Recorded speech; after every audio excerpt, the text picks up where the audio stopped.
नमस्कार दोस्तों, स्वागत है आपका स्टडी फॉर सिविल सर्विसेज में। वीडियो को पूरा देखिए। कोई भी आपका फीडबैक है, कोई सजेशन है, तुरंत वीडियो में कमेंट करके जरूर बताइए। अच्छा लगे तो वीडियो लाइक जरूर कर लीजिए और ऐसे वीडियो लगातार फ्री में पाने के लिए चैनल को तुरंत सब्सक्राइब कर लीजिए और बेल आइकन को जरूर टैप कर लीजिए ताकि आगे भी सारे वीडियो आपको मिलते रहे। यूट्यूब में फॉलो करते हैं तो प्लीज ये वाला फ्री टेलीग्राम चैनल जरूर ज्वाइन करिएगा। सारे नोटिफिकेशन, सारे अपडेट यहीं पे आते हैं, ध्यान रखिएगा। स्टडी फॉर सिविल सर्विसेज का कोई भी पेड ग्रुप अगर आपको ज्वाइन करना है तो सिर्फ 8564809606089752380455 यही नंबर है हमारे, सिर्फ जहां पे कॉल या व्हाट्सएप कर सकते हैं।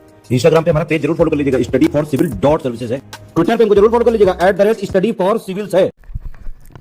नमस्कार दोस्तों, आप सभी का स्वागत है स्टडी फॉर एग्जाम्स में। दोस्तों, इस वीडियो में हम लोग लगभग 30 टॉपिक वाइज करंट अफेयर को कवर करेंगे जो आपके आगामी एग्जाम के लिए काफ़ी हेल्पफुल साबित होगा। और इसमें हम लोग टॉपिक को डिटेल में कवर करेंगे। वीडियो शुरू करने से पहले आपको बताना चाहता हूँ, यूपीएससी, आरओ, बीओ, एपीएस सहित हमारे कई पेड ग्रुप चल रहे हैं। अगर आप इन पेड ग्रुप जुड़ना चाहते हैं तो ये हमारे दिए गए नंबर है, इस पर कॉल या व्हाट्सएप करके जो है जानकारी प्राप्त कर सकते हैं। तो आइए हम लोग शुरू करते हैं पहला टॉपिक। 69वें राष्ट्रीय फिल्म पुरस्कार जो 2023 में दिया गया है, उसके सभी प्रमुख पॉइंट को हम लोग कवर करते हैं। राष्ट्रीय फिल्म पुरस्कार में बेस्ट फीचर फिल्म का जो पुरस्कार दिया गया है वह रॉकेटरी द नाम्बी इफेक्ट जो फिल्म है, जिसमें अभिनय जो मुख्य रूप से अभिनय किया है R Madhavan ji. Rocketry the Nambi effect जो फिल्म है, इसे बेस्ट फीचर फिल्म का अवार्ड दिया गया है और आर माधवन ने इसमें मेन भूमिका निभाई है। और अभी हाल ही में जो है आर माधवन को EFTTI का अध्यक्ष भी चुना गया है। फिल्म प्रमाण बोर्ड के जो चेयरमैन बनाए गए हैं वह आर माधवन बनाए गए हैं, जिन्होंने रॉकेटरी में मुख्य भूमिका निभाई थी। बेस्ट निर्देशक का जो अवार्ड मिला है वह गोदावरी फिल्म के लिए निखिल महाजन को दिया गया है। बेस्ट एक्टर आप लोग जानते हैं अल्लू अर्जुन को दिया गया है और यह जो है साउथ की फिल्म पुष्पा के लिए दिया गया है अल्लू अर्जुन को। बेस्ट एक्ट्रेस का जो अवार्ड है वो गंगूबाई काठियावाड़ी के लिए जो है आलिया भट्ट को, और यह जो अवार्ड यह संयुक्त रूप से 2 लोगों को मिला है। एक आपका आलिया भट्ट, दूसरी आपकी कृति सेनन है। और कृति सेनन को जो अवार्ड मिला है वह मिमी फिल्म में अभिनय करने के लिए मिला है। तो बेस्ट एक्टर अर्जुन अल्लू अर्जुन को, बेस्ट एक्ट्रेस संयुक्त रूप से आलिया भट्ट और कृति सेनन को दिया गया है। बेस्ट सपोर्टिंग एक्टर जो है मिमी फिल्म में अभिनय करने के लिए पंकज त्रिपाठी को दिया गया है। और बेस्ट सपोर्टिंग एक्ट्रेस का जो अवार्ड मिला है वो पल्लवी जोशी को द कश्मीर फाइल्स में अभिनय करने के लिए दिया गया है। बेस्ट मेल प्लेबैक सिंगर का जो अवार्ड मिला है वह RRR के लिए काला भैरव को दिया गया है। और महिला कैटेगरी में बेस्ट फीमेल प्लेबैक सिंगर का जो अवार्ड मिला है वह श्रेया घोषाल और इराविन निजल को संयुक्त रूप से दिया गया है। और हिंदी में बेस्ट फिल्म जो चुनी गई है वह आपकी सरदार उधम जो फिल्म है इसे चुना गया है। इस प्रकार जो है 69वें राष्ट्रीय फिल्म पुरस्कार से जो भी इंपॉर्टेंट फैक्ट थे हम लोग उसको कवर कर लिए हैं। बेस्ट फीचर फिल्म आपका रॉकेटरी द नाम्बी इफेक्ट्स है। अगला जो टॉपिक है वह 95वें ऑस्कर अवार्ड 2023। इसमें जो है बेस्ट पिक्चर का जो अवार्ड है वह everything everywhere all at once जो फिल्म है इसे बेस्ट पिक्चर का अवार्ड मिला है। बात करते हैं बेस्ट अभिनेता के, तो यह जो है ब्रेंडन फ्रेजर हैं, जिन्हें सर्वश्रेष्ठ अभिनेता चुना गया है। सर्वश्रेष्ठ अभिनेत्री जो चुनी गई हैं वो आपकी मिशेल ये चुनी गई हैं। बात करते हैं हम लोग सर्वश्रेष्ठ निर्देशक के, बेस्ट डायरेक्टर का। तीनों ने फिल्म बनाई everything everywhere all at once जो फिल्म है, इसकी निर्देशक जो है आपके डैनियल क्वान और डैनियल स्किनर्ट को जो है बेस्ट डायरेक्टर का अवार्ड दिया गया है। अब बात करते हैं हम लोग भारत के परिप्रेक्ष्य में, तो भारत की द एलिफेंट व्हिस्पर्स जो डॉक्यूमेंट्री बनी है इसे बेस्ट डॉक्यूमेंट्री शॉर्ट फिल्म का जो अवार्ड है वह इसने जीता है। बेस्ट डॉक्यूमेंट्री शॉर्ट फिल्म का अवार्ड है भारत की बनी the elephant whispers short film जीता है। और वहीं पर जो दूसरा अवार्ड मिला भारत को वह RR फिल्म के जो है नाटू नाटू जो सॉन्ग है इसके लिए सर्वश्रेष्ठ ओरिजिनल सॉन्ग का पुरस्कार इसने जीता है। तो भारत टोटल जो है 2023 में 2 ऑस्कर अवार्ड्स मिले हैं और यह भारत के लिए बहुत बड़ी बात है। अगला जो टॉपिक हमारा IPL है। जो लोग APS की तैयारी कर रहे हैं, यहाँ पर आप लोग देखेंगे APS में जो है सिलेबस में स्पोर्ट का एक अलग से ही जो है 10 क्वेश्चन का सिलेबस है। तो आप लोग करंट अफेयर वाले जो स्पोर्ट करंट अफेयर कराए जाएँ आप लोग नोट करते चलेगा। वह आपके नॉर्मल करंट अफेयर और एक आपका स्पोर्ट करंट अफेयर दोनों को कवर करेगा। IPL जो शुरुआत हुई है वह वर्ष 2008 में IPL शुरुआत हुई है और 2023 में जो है IPL का 16वां संस्करण खेला गया है। और IPL में सबसे अधिक जो टीम जीती है फाइनल वो आपका मुंबई इंडियंस ने टोटल 4 बार IPL का खिताब जीता है। और इसके बाद जो है CSK ने मुंबई इंडियंस टोटल 5 बार जीता है और CSK ने टोटल 4 बार IPL खिताब जीता है। सबसे अधिक जो है मुंबई इंडियंस ने 5 बार जीता है। IPL 2023 का जो सबसे महंगे खिलाड़ी चुने गए थे वो आपके सैम करन थे। Emerging player of the season जो चुने गए थे वो आपका यशस्वी जायसवाल बने थे। Game changer of the season Shubman Gill थे। वर्तमान में हमारे जो BCCI जो चेयरमैन है वो आपके रोजर बिन्नी हैं और यही नियंत्रण बोर्ड है IPL का। IPL जो है आपका BCCI का रहता है। ऑरेंज कैप जो दिया जाता है वह सबसे अधिक रन बनाने वाले खिलाड़ी को दिया जाता है और सबसे अधिक रन बनाया आपका शुभमन गिल ने वर्ष 2023 में और इन्होंने टोटल 890 रन बनाया था और इसी के लिए इन्हें ऑरेंज कैप मिला है। सबसे अधिक विकेट जो लेता है उसे पर्पल कैप दी जाती है और सबसे अधिक विकेट आपके मोहम्मद शमी ने लिया है और इन्होंने जो है टोटल 28 विकेट लिया था, तो मोहम्मद शमी को जो है पर्पल कैप दिया गया है। और 2023 की IPL जो चैंपियन टीम रही वो आपके CSK रही है, चेन्नई सुपर किंग्स, और इसके जो कप्तान है वो महेंद्र सिंह धोनी जी हैं। और उप विजेता जो टीम रही है वो आपकी गुजरात टाइटंस रही है और इसके जो कप्तान वो आपके हार्दिक पांड्या रहे हैं। हार्दिक पांड्या जो है वह कप्तान रहे हैं गुजरात टाइटंस के, जो उप विजेता टीम रही है। IPL 2023 का स्पॉन्सर प्रायोजक जो रहा आपका टाटा ग्रुप्स रहा है। ओवरऑल IPL में सबसे ज़्यादा विकेट लेने जो गेंदबाज हैं आपके यजुवेंद्र चहल हैं और इन्होंने लगभग 190 विकेट से ज़्यादा इन्होंने विकेट लिया है। 190 से ज़्यादा विकेट लिए हैं यजुवेंद्र चहल ने। और IPL में सबसे ज़्यादा जो रन बनाने वाले खिलाड़ी आपके हैं विराट कोहली हैं और इन्होंने 7000 से ज़्यादा रन बनाए हैं। कोहली ने 7000 से ज़्यादा रन बनाए हैं IPL में ओवरऑल। विकेट में यजुवेंद्र चहल हैं और रन में आपके विराट कोहली हैं। इस प्रकार जो है IPL से रिलेटेड जो भी इंपॉर्टेंट फैक्ट हैं हम लोग उसको कवर कर लिए हैं। आइए हम देखते हैं अगला topic ICC awards 2023। ICC awards 2023 में इंग्लैंड के ऑलराउंडर बेन स्टोक्स हैं। इन्हें test cricketer of the year award से चुना गया है। वहीं पर पाकिस्तान के जो कप्तान हैं बाबर आजम को इन्हें वर्ष के सर्वश्रेष्ठ वनडे क्रिकेटर और वर्ष के सर्वश्रेष्ठ पुरुष क्रिकेटर पुरस्कार जिसे सर गारफील्ड सोबर्स ट्रॉफी दिया जाता है, यह जो ट्रॉफी है यह पाकिस्तान कप्तान बाबर आजम को दिया गया है। वहीं पर महिला वर्ग में नेट स्कीवर जो इंग्लैंड खिलाड़ी हैं इन्हें one day player of the year और महिला क्रिकेटर ऑफ द ईयर से जो है चुना गया है। अब बात करते हैं भारतीय परिप्रेक्ष्य में, तो भारत की तरफ से सूर्य कुमार यादव जी हैं। इन्हें ICC ने साल 2022 का सर्वश्रेष्ठ T20 क्रिकेटर चुना है। और वहीं पर महिला वर्ग में ऑस्ट्रेलिया की हैं ताहिला मैग्रा, जिन्हें साल 2022 के सर्वश्रेष्ठ महिला T20 क्रिकेटर के रूप में चुना है। ICC umpire of the year का जो अवार्ड है यह इंग्लैंड के अंपायर हैं रिचर्ड इलिंगवर्थ, इन्हें जो है ICC umpire of the year के रूप में चुना गया है। इस प्रकार जो है Ben Stokes test of the year चुने गए हैं। बाबर आजम वनडे के सबसे अच्छे बल्लेबाज चुने गए हैं और वर्ष के सर्वश्रेष्ठ पुरुष क्रिकेटर चुने गए हैं। सूर्य कुमार यादव T20 प्लेयर चुने गए हैं वर्ष के। आइए हम लोग देखते हैं अगला टॉपिक, तो इंडिया यूथ गेम्स 2023। खेलो इंडिया यूथ गेम्स पहली बार जो है वर्ष 2018 में आयोजित किया गया था और यह 2023 में इसका 5वां संस्करण आयोजित किया गया है। और इसका जो आयोजन है यह मध्य प्रदेश में इसका आयोजन किया गया है। 30 जनवरी 2023 से लेकर 11 फरवरी 2023 के मध्य इसका आयोजन मध्य प्रदेश में किया गया है। इसमें जो है सबसे अधिक 161 पदकों सहित जो है महाराष्ट्र की टीम पहले स्थान पर रही है और इसमें टोटल 56 गोल्ड, 55 रजत और 50 जो है कांस्य पदक सहित टोटल 161 पदक सहित पहले स्थान पर रही है। दूसरे स्थान पर आपका हरियाणा राज्य रहा है जिसने 41 गोल्ड, 32 आपका सिल्वर है और 55 ब्रांज पदक सहित टोटल 128 पदक जीता है।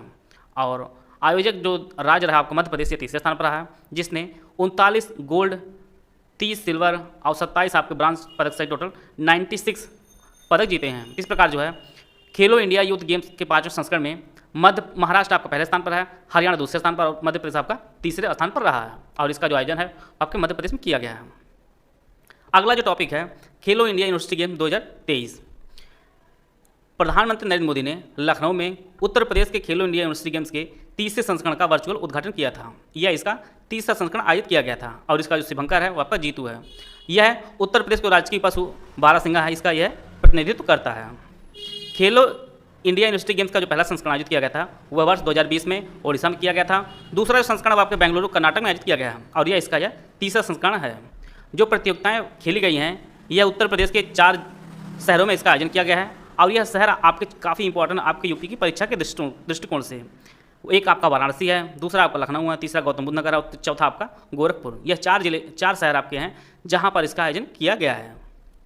इसमें जो है शीर्ष स्थान जो प्राप्त किया आपकी पंजाब यूनिवर्सिटी ने शीर्ष स्थान प्राप्त किया है जिसने 26 गोल्ड, 17 रजत और 26 कांस्य पदक सहित टोटल 69 पदक जीतकर यह जो है पहले स्थान पर रही है। दूसरे स्थान आपका गुरु नानक देव यूनिवर्सिटी अमृतसर रही है जिसने 24 गोल्ड, 27 रजत और 17 ब्रांज पदक सहित टोटल 68 पदक जीत कर वह आपका दूसरे स्थान पर रही है। तीसरे स्थान पर आपका जैन यूनिवर्सिटी कर्नाटक की रही है, जिसने टोटल 16 गोल्ड, 10 रजत और 6 पदक से टोटल 32 पदक जीती है, जिसमें 6 आपके कांस्य पदक थे।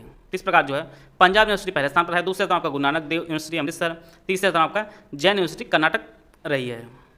और इसका जो आयोजन है ये आपके यूपी में किया गया है, और यूपी के 4 शहरों में, वाराणसी, लखनऊ, गौतम बुद्ध नगर और गोरखपुर में। व्यक्तिगत रूप से जो है तैराक शिव श्रीधर जी हैं, जिन्होंने 8 गोल्ड सहित टोटल 11 पदक के साथ जो है पुरुष वर्ग में शीर्ष पर रहे हैं। यह जो व्यक्तिगत रूप से इन्होंने 11 पदक जीते हैं, तो यह आपके पुरुष वर्ग में है। वहीं पर महिला वर्ग में आपकी श्रृंगी बांदेकर जी हैं, इन्होंने महिला वर्ग में 5 स्वर्ण सहित टोटल 9 पदक जीती हैं। तो महिला वर्ग में सबसे अधिक जो पदक जीती हैं आपके श्रृंगी बांदेकर जीती हैं, और पुरुष वर्ग में शिव श्रीधर, और दोनों ही जो है तैराक हैं। अगला जो टॉपिक आपका है यह आपका टेनिस टूर्नामेंट है, जो अभी हो चुका 2023 में, उसको हम लोग कवर करेंगे। ऑस्ट्रेलियन ओपन 2023, इसमें जो है पुरुष एकल का जो खिताब है वो नोवाक जोकोविच, जो सर्बिया खिलाड़ी, इन्होंने स्टेफनोस सितोपसास को हराकर जो है फाइनल जीत लिया है। और स्टेफनोस जो है ये आपके ग्रीस के खिलाड़ी हैं, और नोवाक जोकोविच जो है आपके सर्बिया खिलाड़ी हैं, और यह पुरुष वर्ग के विजेता हैं ऑस्ट्रेलियन ओपन 2023 के। अब बात करते हैं महिला वर्ग की, तो महिला एकल वर्ग में जो है सबलेंका जो विजेता रही हैं, और उप विजेता जो है एलेना रिबाकिना रही हैं, और सवालेंका ये आपके बेलारूस खिलाड़ी हैं, और एलेना आपके कजाकिस्तान खिलाड़ी हैं। आप लोग देश को जरूर नोट करते चलेगा, क्योंकि परीक्षा में कभी कभी यहाँ से भी प्रश्न पूछता रहता है। तो पुरुष वर्ग में विजेता आपका नोवाक जोकोविच रहे हैं, और महिला वर्ग में विजेता आपका सबलेंका रही हैं। अगला जो आपका फ्रेंच ओपन 2023, इसमें जो है पुरुष वर्ग में जो विजेता आपके नोवाक जोकोविच रहे हैं, जो सर्बिया खिलाड़ी हैं, और उप विजेता जो है कैस्पर रूड रहे हैं, जो नॉर्वे के खिलाड़ी हैं।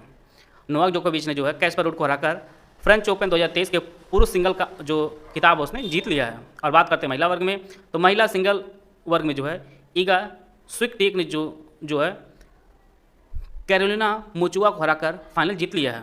और ईगा स्विकटेक जो है आपके पोलैंड के खिलाड़ी हैं, और कैरोलिना मुचुआ जो है आपके चेक गणराज्य के खिलाड़ी हैं।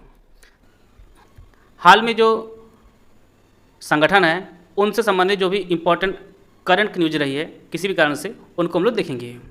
तो सबसे पहले आपका नाटो है, उत्तर अटलांटिक संधि संगठन।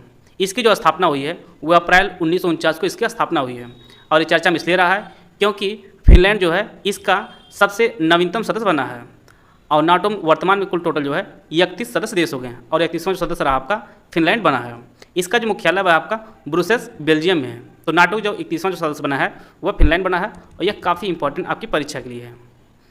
और इसका जो मुख्यालय आपका ब्रुसेल्स बेल्जियम में है। संयुक्त राष्ट्र, इसकी जो स्थापना वह 24 अक्टूबर 1945 में हुई थी, और वर्तमान जो इसके सदस्य देश हैं वो आपके 193 सदस्य देश हैं, और 193वां जो सदस्य देश आपका दक्षिणी सूडान है।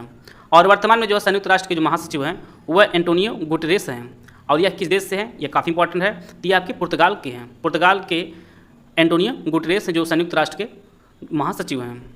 और संयुक्त राष्ट्र में टोटल जो है 6 भाषाओं को मान्यता प्रदान की गई है, जिनमें आपका अरबी, चीनी, फ्रेंच, अंग्रेजी, रूसी और स्पेनिश है। टोटल जो है 6 भाषाओं को मान्यता दी गई है। संयुक्त राष्ट्र का मुख्यालय ये आपके न्यूयॉर्क अमेरिका में है। विश्व बैंक, विश्व बैंक जो स्थापना हुई है वो जुलाई 1944 में इसकी स्थापना हुई है, और यह इसलिए इम्पोर्टेंट है क्योंकि भारतीय मूल की अमेरिकी अजय बंगा जो है यहाँ चेयरमैन है। विश्व बैंक के जो चेयरमैन है वह अजय बंगा है। वर्तमान में यह भारतीय मूल के अमेरिकी हैं अजय बंगा, ये विश्व बैंक के चेयरमैन हैं। और विश्व बैंक का जो मुख्यालय आपका वाशिंगटन डीसी में मुख्यालय है विश्व बैंक का, और वर्तमान में 189 सदस्य देश हैं। और इसका जो नवीनतम देश सदस्य देश आपका नौरू है विश्व बैंक का।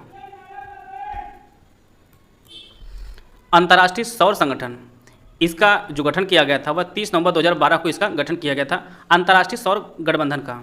और इसमें टोटल 149 देशों ने ISA फ्रेमवर्क समझौते पर हस्ताक्षर किया है, और अंतिम जो सदस्य देश था जो हस्ताक्षर किया है वह कांगो गणराज्य है। और इसका जो मुख्यालय है यह भारत के हरियाणा में अंतर्राष्ट्रीय सौर गठबंधन का मुख्यालय है। और वर्तमान जो इसके अध्यक्ष हैं वो भारत के श्री RK सिंह जो है वर्तमान में अंतर्राष्ट्रीय सौर गठबंधन के अध्यक्ष हैं। SCO जो स्थापना हुई वर्ष 2001 में इसकी स्थापना हुई, और भारत जो इसका सदस्य बना था वह 2017 में भारत SCO का सदस्य बना था।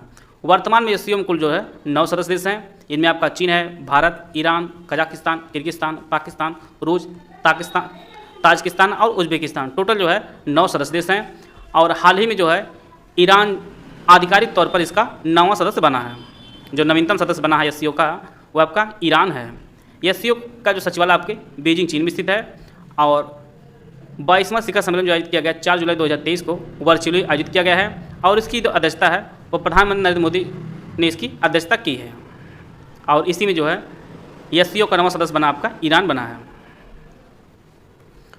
विश्व व्यापार संगठन WTO, इसकी जो स्थापना है वह 1 जनवरी 1995 में विश्व व्यापार संगठन की स्थापना की गई है। और इसके जो सदस्य देश आपके 164 सदस्य देश हैं। और इसका जो नवीनतम सदस्य बना आपका अफगानिस्तान बना है। और वर्तमान जो इसके महानिदेशक हैं वह एंगोंजी ओकोंजो इवेला, ये आपके नाइजीरिया की हैं।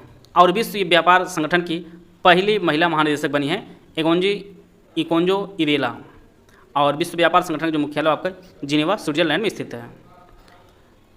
इसके जो स्थापना आपका 1995 में हुई है। G20 बना G21। G20 जो स्थापना हुई है वो आपका 1999 में हुई है।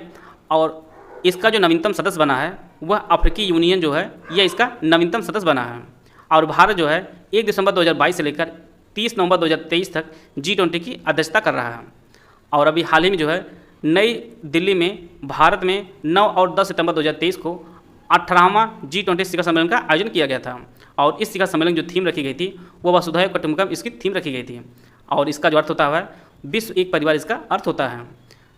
और पहले यह जो संगठन था यह पहले G20 के नाम से जाना जाता था। अब वर्तमान में इसे G21 के नाम से जाना जाएगा, क्योंकि इसमें जो है नवीनतम सदस्य जो जुड़ा है आपका अफ्रीकी यूनियन नवीनतम सदस्य जुड़ गया है। तो भारत जो है इसकी अध्यक्षता 30 सितंबर तक करेगा। इसके बाद जो अगला जो अध्यक्ष चुना जाएगा आपका ब्राज़ील, इसका अगला अध्यक्ष चुना जाएगा। अंतर्राष्ट्रीय क्रिकेट परिषद ICC, इसकी जो स्थापना है वह 15 जून 1909 में ICC का स्थापना हुई है। और इसका जो मुख्यालय वह संयुक्त अरब अमीरात के दुबई में जो है इसका मुख्यालय है। और वर्तमान में जो ICC जो चेयरमैन है वह न्यूजीलैंड के हैं ग्रेग बार्कले जो है वह ICC के चेयरमैन है। और आप लोग न्यूज़ के माध्यम से आप लोग जानते होंगे कि पुरुष वर्ग में जो है विश्व कप जो खेला जा रहा है वो अपने भारत देश जो है इसकी मेज़बानी कर रहा है। तो विश्व कप 2023 की जो मेज़बान हम अपना भारत देश है। और इसे जो है ICC कराता है, जिसके चेयरमैन ग्रेग बार्कले हैं। और ये आपके न्यूजीलैंड के हैं। अगला जो टॉपिक हमारा है आगामी खेल आयोजक स्थल। जो खेल हो रहा है या हुआ है उसके आयोजन कहाँ पर हुआ उसको हम लोग देखेंगे। खेलो इंडिया यूथ गेम्स 2022 का जो 5वां संस्करण आयोजित किया गया है वह 30 जनवरी से लेकर 11 फरवरी 2023 तक यह आयोजित किया गया है आपके मध्य प्रदेश में। खेलो इंडिया यूथ गेम का 5वां संस्करण मध्य प्रदेश में आयोजित किया गया है। और जिसमें जो है महाराष्ट्र पदक तालिका में पहला स्थान पर रहा है। तीसरा खेलो यूनिवर्सिटी गेम्स 2023 जो है यह उत्तर प्रदेश में आयोजित किया गया है। और यह उत्तर प्रदेश के 4 शहरों में आयोजित किया गया है। यह शहर आपकी परीक्षा के लिए काफ़ी इंपॉर्टेंट है, जिनमें आपका वाराणसी, लखनऊ, गौतम बुद्ध नगर और गोरखपुर, इन 4 शहरों में आयोजित किया गया है तीसरा खेलो इंडिया यूनिवर्सिटी गेम 2023। अगला आपका है 23वां फीफा विश्व कप 2026 जो आयोजित किया जाएगा वह संयुक्त रूप से 3 देशों में आयोजित किया जाएगा, कनाडा, मैक्सिको और संयुक्त राज्य अमेरिका। इन तीनों देशों में जो है संयुक्त रूप से यह तीनों देश मेज़बान रहेंगे 23वां फीफा विश्व कप 2026 का। और फीफा महिला विश्व कप 2023 इसका जो आयोजन है वह ऑस्ट्रेलिया और न्यूजीलैंड में इसका आयोजन किया गया है संयुक्त रूप से, जिनमें स्पेन ने इंग्लैंड को 1-0 से हराकर जो है फीफा महिला विश्व कप 2023 को जीत लिया है। जिसमें गोल्डन बूट जो अवार्ड है वह हिनाता मियाजावा जो जापान की हैं, इन्होंने गोल्डन बूट अवार्ड को जीता है, जिन्होंने टूर्नामेंट में सर्वाधिक 5 गोल किया है।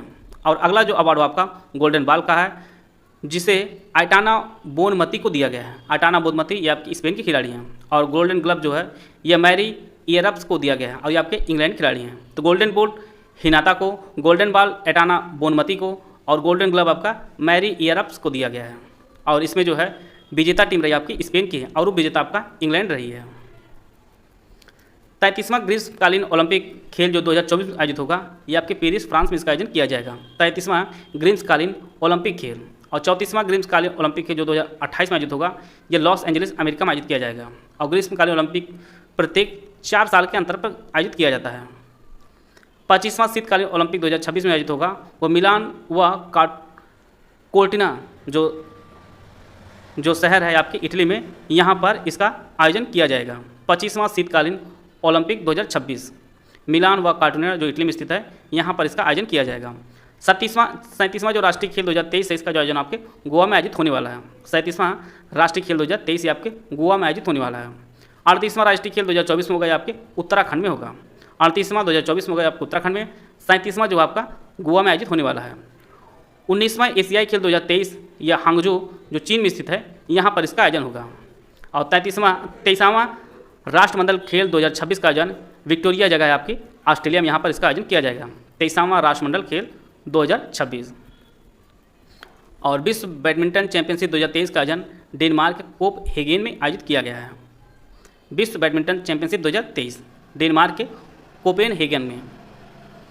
और अभी हाल ही में जो है वर्ल्ड एथलेटिक्स चैंपियनशिप 2023 आयोजित की गई है बुडापेस्ट हंगरी में। और इसमें जो है पदक तालिका में अमेरिका जो है पहले स्थान पर रहा है, और जिसने 12 गोल्ड, 8 सिल्वर और 9 कांस्य पदक से टोटल इसने 29 पदक जीते हैं। दूसरे स्थान पर आपका कनाडा रहा है, जिसने 4 गोल्ड, 2 सिल्वर और टोटल जो है 6 पदक जीत कर यह दूसरे स्थान पर रहा है। और स्पेन टोटल जो है 4 रजत जीता है, 1 आपका कांस्य पदक और टोटल जो है 5 पदक से तीसरे स्थान पर रहा है। और अपना भारत देश जो है यह वर्ल्ड एथलेटिक्स चैंपियनशिप 2023 में जो है 18वें स्थान पर रहा है। और भारत ने टोटल एकमात्र जो है गोल्ड मेडल जीता है, और यह भी गोल्ड आपके जेवलिन थ्रोवर नीरज चोपड़ा ने जीता है गोल्ड मेडल। तो टोटल जो है वर्ल्ड एथलेटिक्स चैंपियनशिप 2023 में भारत ने 1 पदक जीता है, और इसका आयोजन बुडापेस्ट हंगरी में किया गया है। EFIH पुरुष हॉकी विश्व कप 2023 ये आपके ओडिशा में आयोजित किया गया है, जिसका विजेता जर्मनी रहा है, और वो विजेता आपका बेल्जियम रहा है। जर्मनी ने बेल्जियम को हराकर जो है फाइनल जीता है EFIH पुरुष हॉकी विश्व कप 2023 का, जिसका आयोजन आपके ओडिशा में किया गया है। और इसमें जो है सर्वश्रेष्ठ खिलाड़ी चुने गए हैं वह निकलास वेलेन जो है जर्मनी खिलाड़ी हैं, यह सर्वश्रेष्ठ खिलाड़ी चुने गए हैं। सर्वश्रेष्ठ गोलकीपर चुने गए हैं आपके वह विंसेंट वनास चुने गए आपके बेल्जियम के हैं। और शीर्ष गोल स्कोरर जो है आपका जेरेमी हेवर्ड जो है ऑस्ट्रेलिया के हैं, यह सर्वश्रेष्ठ गोल स्कोरर रहे हैं। सर्वश्रेष्ठ खिलाड़ी आपका निकलास वेलेन है। सर्वश्रेष्ठ गोलकीपर आपका विंसेंट वनास हैं, और सर्वश्रेष्ठ गोल स्कोरर आपके जेरेमी हेवर्ड हैं। और इसका जो फाइनल है वो जर्मनी ने बेल्जियम को हराकर जीता है। क्रिकेट एशिया कप 2023 जो अभी हाल ही में आयोजित किया गया है, इसका जो मेजबान देश रहा आपका पाकिस्तान और श्रीलंका में इसका आयोजन किया गया है। और इसमें टोटल 6 टीमें खेली थी, जिनमें पाकिस्तान, नेपाल, भारत, अफगानिस्तान, बांग्लादेश और श्रीलंका, टोटल 6 टीमों ने अपनी भागीदारी प्रस्तुत की थी। और इसमें जो है अपना भारत देश जो है विजेता रहा है, और फाइनल में जो श्रीलंका को आपको 10 विकेट से भारत ने हराया था, और श्रीलंका इसमें जो है वो विजेता रहा है। तो क्रिकेट एशिया कप 2023 की जो विजेता टीम रही आपकी अपनी भारतीय टीम रही है। प्रमुख सम्मेलन 2023 जो आयोजित हुए हैं उनको हम लोग एक बार देख लेते हैं। 108वां भारतीय विज्ञान कांग्रेस जो काफ़ी इंपॉर्टेंट आपकी परीक्षा के लिए, इसका जो आयोजन है वो 3 जनवरी 2023 को ये नागपुर मध्य प्रदेश में इसका आयोजन किया गया है। 108वां भारतीय विज्ञान कांग्रेस का आयोजन आपके नागपुर में हुआ है। 17वां प्रवासी भारतीय दिवस सम्मेलन जो आयोजित किया गया आपके इंदौर में आयोजित किया गया है 8 से 10 जनवरी 2023 को, ये आपके इंदौर में आयोजित किया गया है 17वां प्रवासी भारतीय दिवस सम्मेलन। और एशिया का सबसे बड़ा एरो शो जो एरो इंडिया 2023 आयोजन किया गया है, ये आपके बेंगलुरु कर्नाटक में इसका आयोजन किया गया है 13-17 फरवरी 2023 को। एरो इंडिया 2023 ये आपके बेंगलुरु कर्नाटक में इसका आयोजन किया गया है। अगला आपका है 12वां विश्व हिंदी सम्मेलन जो फिजी में आयोजित किया गया है 15-17 फरवरी 2023 के मध्य। 12वां विश्व हिंदी सम्मेलन फिजी में। और 18वीं विश्व सुरक्षा कांग्रेस ये आपकी जयपुर में आयोजित की गई है, और इसे जो है UIC और RPF द्वारा आयोजित की गई है 21 से लेकर 23 फरवरी 2023 के मध्य। 18वीं विश्व सुरक्षा कांग्रेस आपकी जयपुर में आयोजित की गई है।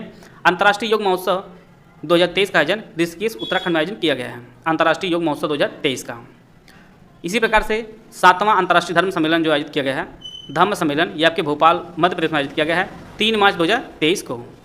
7वां अंतर्राष्ट्रीय धम्म सम्मेलन आपके भोपाल में आयोजित किया गया है। अगला आपका है 23वां राष्ट्रमंडल विधि सम्मेलन आपके गोवा में 5 से 9 मार्च 2023 को। 23वां राष्ट्रमंडल विधि सम्मेलन। पहला वैश्विक बौद्ध शिखर सम्मेलन नई दिल्ली में आयोजित किया गया है 20 अप्रैल 2023 को। 42वां आसियान शिखर सम्मेलन 2023 यह लाबुआन बाजो जो इंडोनेशिया में स्थित है, यहाँ पर इसका आयोजन 10 मई 2023 को इसका आयोजन किया गया है। और आपको काफ़ी इंपॉर्टेंट ये फैक्ट इसको जरूर नोट कर लीजिए आप लोग। 6ठा हिंद महासागर सम्मेलन 2023 का आयोजन ढाका बांग्लादेश में इसका आयोजन किया गया है 12 से 13 मई 2023 के मध्य। 6ठा हिंद महासागर सम्मेलन 2023 का ढाका बांग्लादेश में इसका आयोजन किया गया है। और तीसरे विश्व हिंदू सम्मेलन 2023 जो आयोजन किया जाएगा वह बैंकॉक थाईलैंड में इसका आयोजन किया जाएगा 24 से 26 नवंबर 2023 में।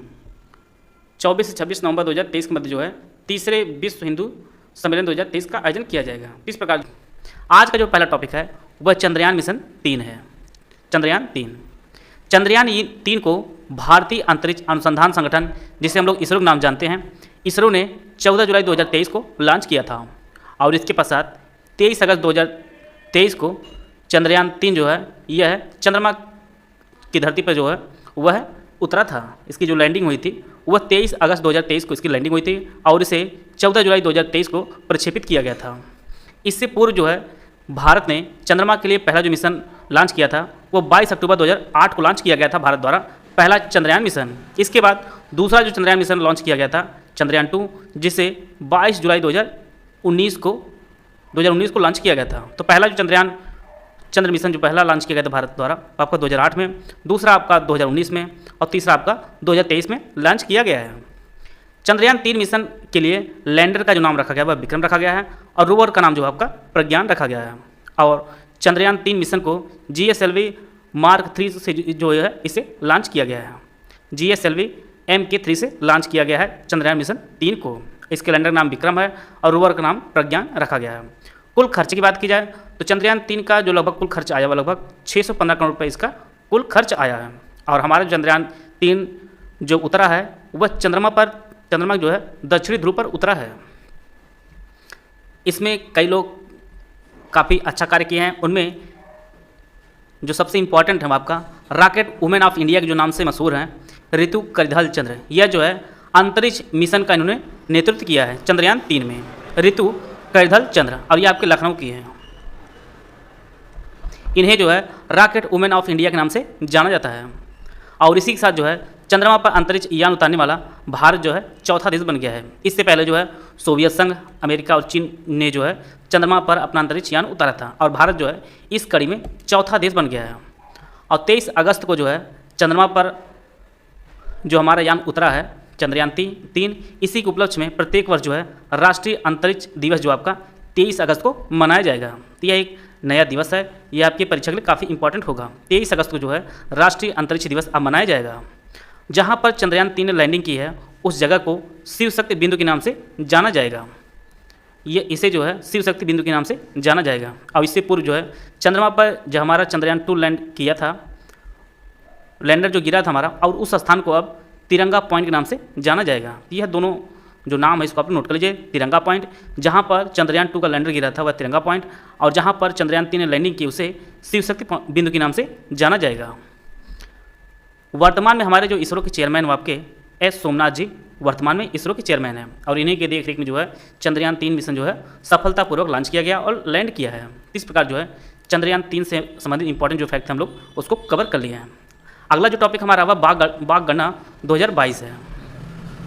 प्रधानमंत्री नरेंद्र मोदी ने प्रोजेक्ट टाइगर के 50 वर्ष पूरे होने के उपलक्ष्य में मैसूर कर्नाटक में आयोजित international big cat alliance IBC का उद्घाटन करते हुए बाघ गणना जारी की है। और प्रोजेक्ट टाइगर जो है वो भारत में 1973 में शुरू किया गया था और 2023 में इसका 50 वर्ष पूरा हो गया है। और उन्होंने प्रकाशन जो है अमृतकाल का vision for tiger conservation, tiger reserve के प्रबंधन प्रभावशीलता मूल्यांकन के 5वें चक्र की एक सारांश जो रिपोर्ट है उसे इन्होंने जारी किया है। और यह है अखिल भारतीय बाघ अनुमान का ये जो है 5वां चक्र है। टाइगर प्रोजेक्ट जो है यह आपका 1973 में शुरू किया गया है और यह पर्यावरण, वन और जलवायु परिवर्तन मंत्रालय की एक केंद्र प्रायोजित योजना है। यह कई बार परीक्षाओं में पूछा भी गया है, आगे भी परीक्षा में आपके पूछा जाएगा। टाइगर प्रोजेक्ट जो है आपका 1973 में शुरू किया गया था। वर्तमान में बाघों की संख्या भारत में जो है आपका 3167 बाघ भारत में है और जहाँ पर 2008 में बाघों की संख्या तो आपके 2967 थी। यह पिछले 4 सालों में बाघों की संख्या की वृद्धि हुई है, आपके 200 बाघों की वृद्धि हुई है। अगर परसेंटेज में देखा जाए तो 6.7% की वृद्धि हुई है। और भारत में पूरे विश्व के 75% बाघों की आबादी रहती है। जो पूरे विश्व में सबसे अधिक आप लोग जानते हैं 75% मतलब 3/4% जो आबादी है, 3/4 भाग आबादी जो बाघों की है वो भारत में ही निवास करती है। राष्ट्रीय बाघ गणना राष्ट्रीय बाघ संरक्षण प्राधिकरण NTCA द्वारा प्रत्येक जो है 4 वर्ष में एक बार की जाती है। International big cat alliance IBC में जो है टोटल 7 प्रजातियां हैं। इनमें आपका बाघ है, शेर है, हिम तेंदुआ, चीता, जगुआर और प्यूमा के संरक्षण के लिए शुरू किया गया है। और इसमें टोटल जो है 97 देश जो आपके शामिल हैं। बाघ, शेर, हिम तेंदुआ, चीता, जगुआर और प्यूमा यह जो है प्रजातियां हैं, इनके संरक्षण के लिए इसे शुरू किया गया है। राष्ट्रीय बाघ संरक्षण प्राधिकरण NTCA ने भारत में टोटल 54 संरक्षित क्षेत्रों को बाघ अभ्यारण्य घोषित किया है। अभी हाल ही में जो घोषित किया गया है 54वां, यह धौलपुर करौली टाइगर रिजर्व है, आपके राजस्थान में है। और इससे पूर्व जो है 53वां जो है रानीपुर टाइगर रिजर्व जो यूपी में स्थित है वो आपका 53वां था। 54वां जो हो गया घोषित वो आपका धौलपुर करौली टाइगर रिजर्व ये आपके राजस्थान में है। और वर्तमान में टोटल 54 टाइगर रिजर्व हैं, लगभग 75,000 वर्ग किलोमीटर से ज़्यादा जो है जंगलों में चल रहा है। और यह भारत के पूरे भूभाग का 2.4% जो भूभाग को यह आपका कवर करता है। अब बात करते हैं राज्य वाइज। सबसे अधिक जो बाघ की संख्या आपकी सबसे अधिक आपके मध्य प्रदेश में है, यहाँ पर 785 बाघ टोटल हैं। दूसरा स्थान आता है आपका कर्नाटक का, कर्नाटक में टोटल 563 बाघ हैं। और तीसरे स्थान पर आपका उत्तराखंड, जहाँ पे 560 बाघ आते हैं। बात करते हैं उत्तर प्रदेश की, तो टोटल उत्तर प्रदेश टोटल 205 बाघ वर्तमान में हैं। तो सबसे अधिक बाघ आपका मध्य प्रदेश में 785, दूसरे स्थान पर कर्नाटक में 563, तीसरे स्थान पर उत्तराखंड 560 बाघ हैं। बात करते हैं हम लोग उत्तर प्रदेश में। उत्तर प्रदेश में टोटल 4 टाइगर रिजर्व हैं। पहला आपका दुधवा टाइगर रिजर्व, ये आपके लखीमपुर खीरी में है। Pilibhit tiger reserve, Amangarh tiger reserve और आपका रानीपुर टाइगर रिजर्व। टोटल जो है 4 टाइगर रिजर्व आपके उत्तर प्रदेश में है। प्रत्येक वर्ष जो है अंतर्राष्ट्रीय बाघ दिवस मनाया जाता है आपका 29 जुलाई को अंतर्राष्ट्रीय बाघ दिवस मनाया जाता है। और वर्ष 2010 में बाघों की संख्या को दुगुना करने के लिए रूस में सेंट पीटर्सबर्ग टाइगर समिट का आयोजन किया गया था। भारत में सबसे बड़ा बाघ अभ्यारण्य जो आपका नागार्जुन सागर श्रीशैलम टाइगर रिजर्व है, और यह आपके आंध्र प्रदेश में है। यह भारत सबसे बड़ा बाघ अभ्यारण्य है। यह तो आपका सबसे बड़ा हुआ। सबसे छोटा जो बाघ अभ्यारण्य आपका यह बोल टाइगर रिजर्व, यह आपके महाराष्ट्र में है। यह दोनों फैक्ट आप लोग नोट कर लीजिएगा। और यह कई बार परीक्षाओं में पूछा भी गया है, सबसे बड़ा कौन सा है। आपका नागार्जुन सागर श्रीशैलम टाइगर रिजर्व जो आपका आंध्र प्रदेश में है। इस प्रकार जो है टाइगर रिजर्व से संबंधित जितने भी इंपॉर्टेंट फैक्ट हैं हम लोग उसको कवर कर लिए हैं। अगला जो टॉपिक है, एक इससे रिलेटेड एक प्रश्न बनाया गया है, आपको बताना है टाइगर प्रोजेक्ट के संदर्भ में कौन सा कथन सही नहीं है। यहाँ पर 4 स्टेटमेंट दिया गया है। टाइगर प्रोजेक्ट जो है यह आपका 1973 में शुरू किया गया था, और यह पर्यावरण, वन और जलवायु परिवर्तन मंत्रालय की एक केंद्र प्रायोजित योजना है। देश में 14 बाघ अभ्यारण्यों को कैट्स अंतर्राष्ट्रीय मान्यता मिली है। क्षेत्रफल के आधार पर सबसे बड़ा टाइगर रिजर्व आपका नागार्जुन श्रीशैलम टाइगर रिजर्व है। आपको बताना है कौन सा स्टेटमेंट सही नहीं है।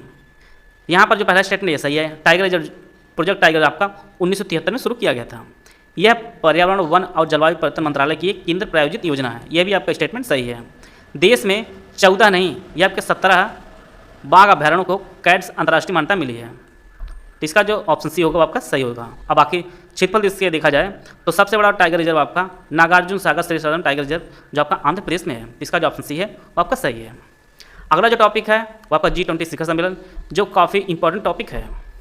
भारत जो है इंडोनेशिया से G20 की अध्यक्षता ग्रहण कर लिया है, और 2023 में पहली बार G20 नेताओं का शिखर सम्मेलन आयोजित किया जा रहा है। और भारत जो है 1 दिसंबर 2022 से 30 नवंबर 2023 तक G20 की अध्यक्षता करेगा। और भारत की अध्यक्षता में 18वां G20 शिखर सम्मेलन यह 9 से 10 सितंबर 2023 को नई दिल्ली के प्रगति मैदान में होगा। जैसा कि हम लोग जानते हैं यह कल और परसों से यह आपका शुरू हो रहा है। 17वें G20 राष्ट्राध्यक्षों एवं शासनाध्यक्षों का G20 शिखर सम्मेलन 15-16 नवंबर 2022 को बाली में इंडोनेशिया में जो है आयोजित किया गया था। पिछला जो 2022 में हुआ था आपका बाली इंडोनेशिया में आयोजित किया गया था, और 18वां जो अपने भारत में नई दिल्ली में आयोजित किया जा रहा है। इसमें भारत तरफ से जो है 9 अतिथि देश हैं। इनमें आपका बांग्लादेश, मिस्र, Mauritius, Netherlands, Nigeria, Oman, Singapore, Spain और संयुक्त अरब अमीरात। टोटल जो है 9 अतिथि देश हैं इसमें।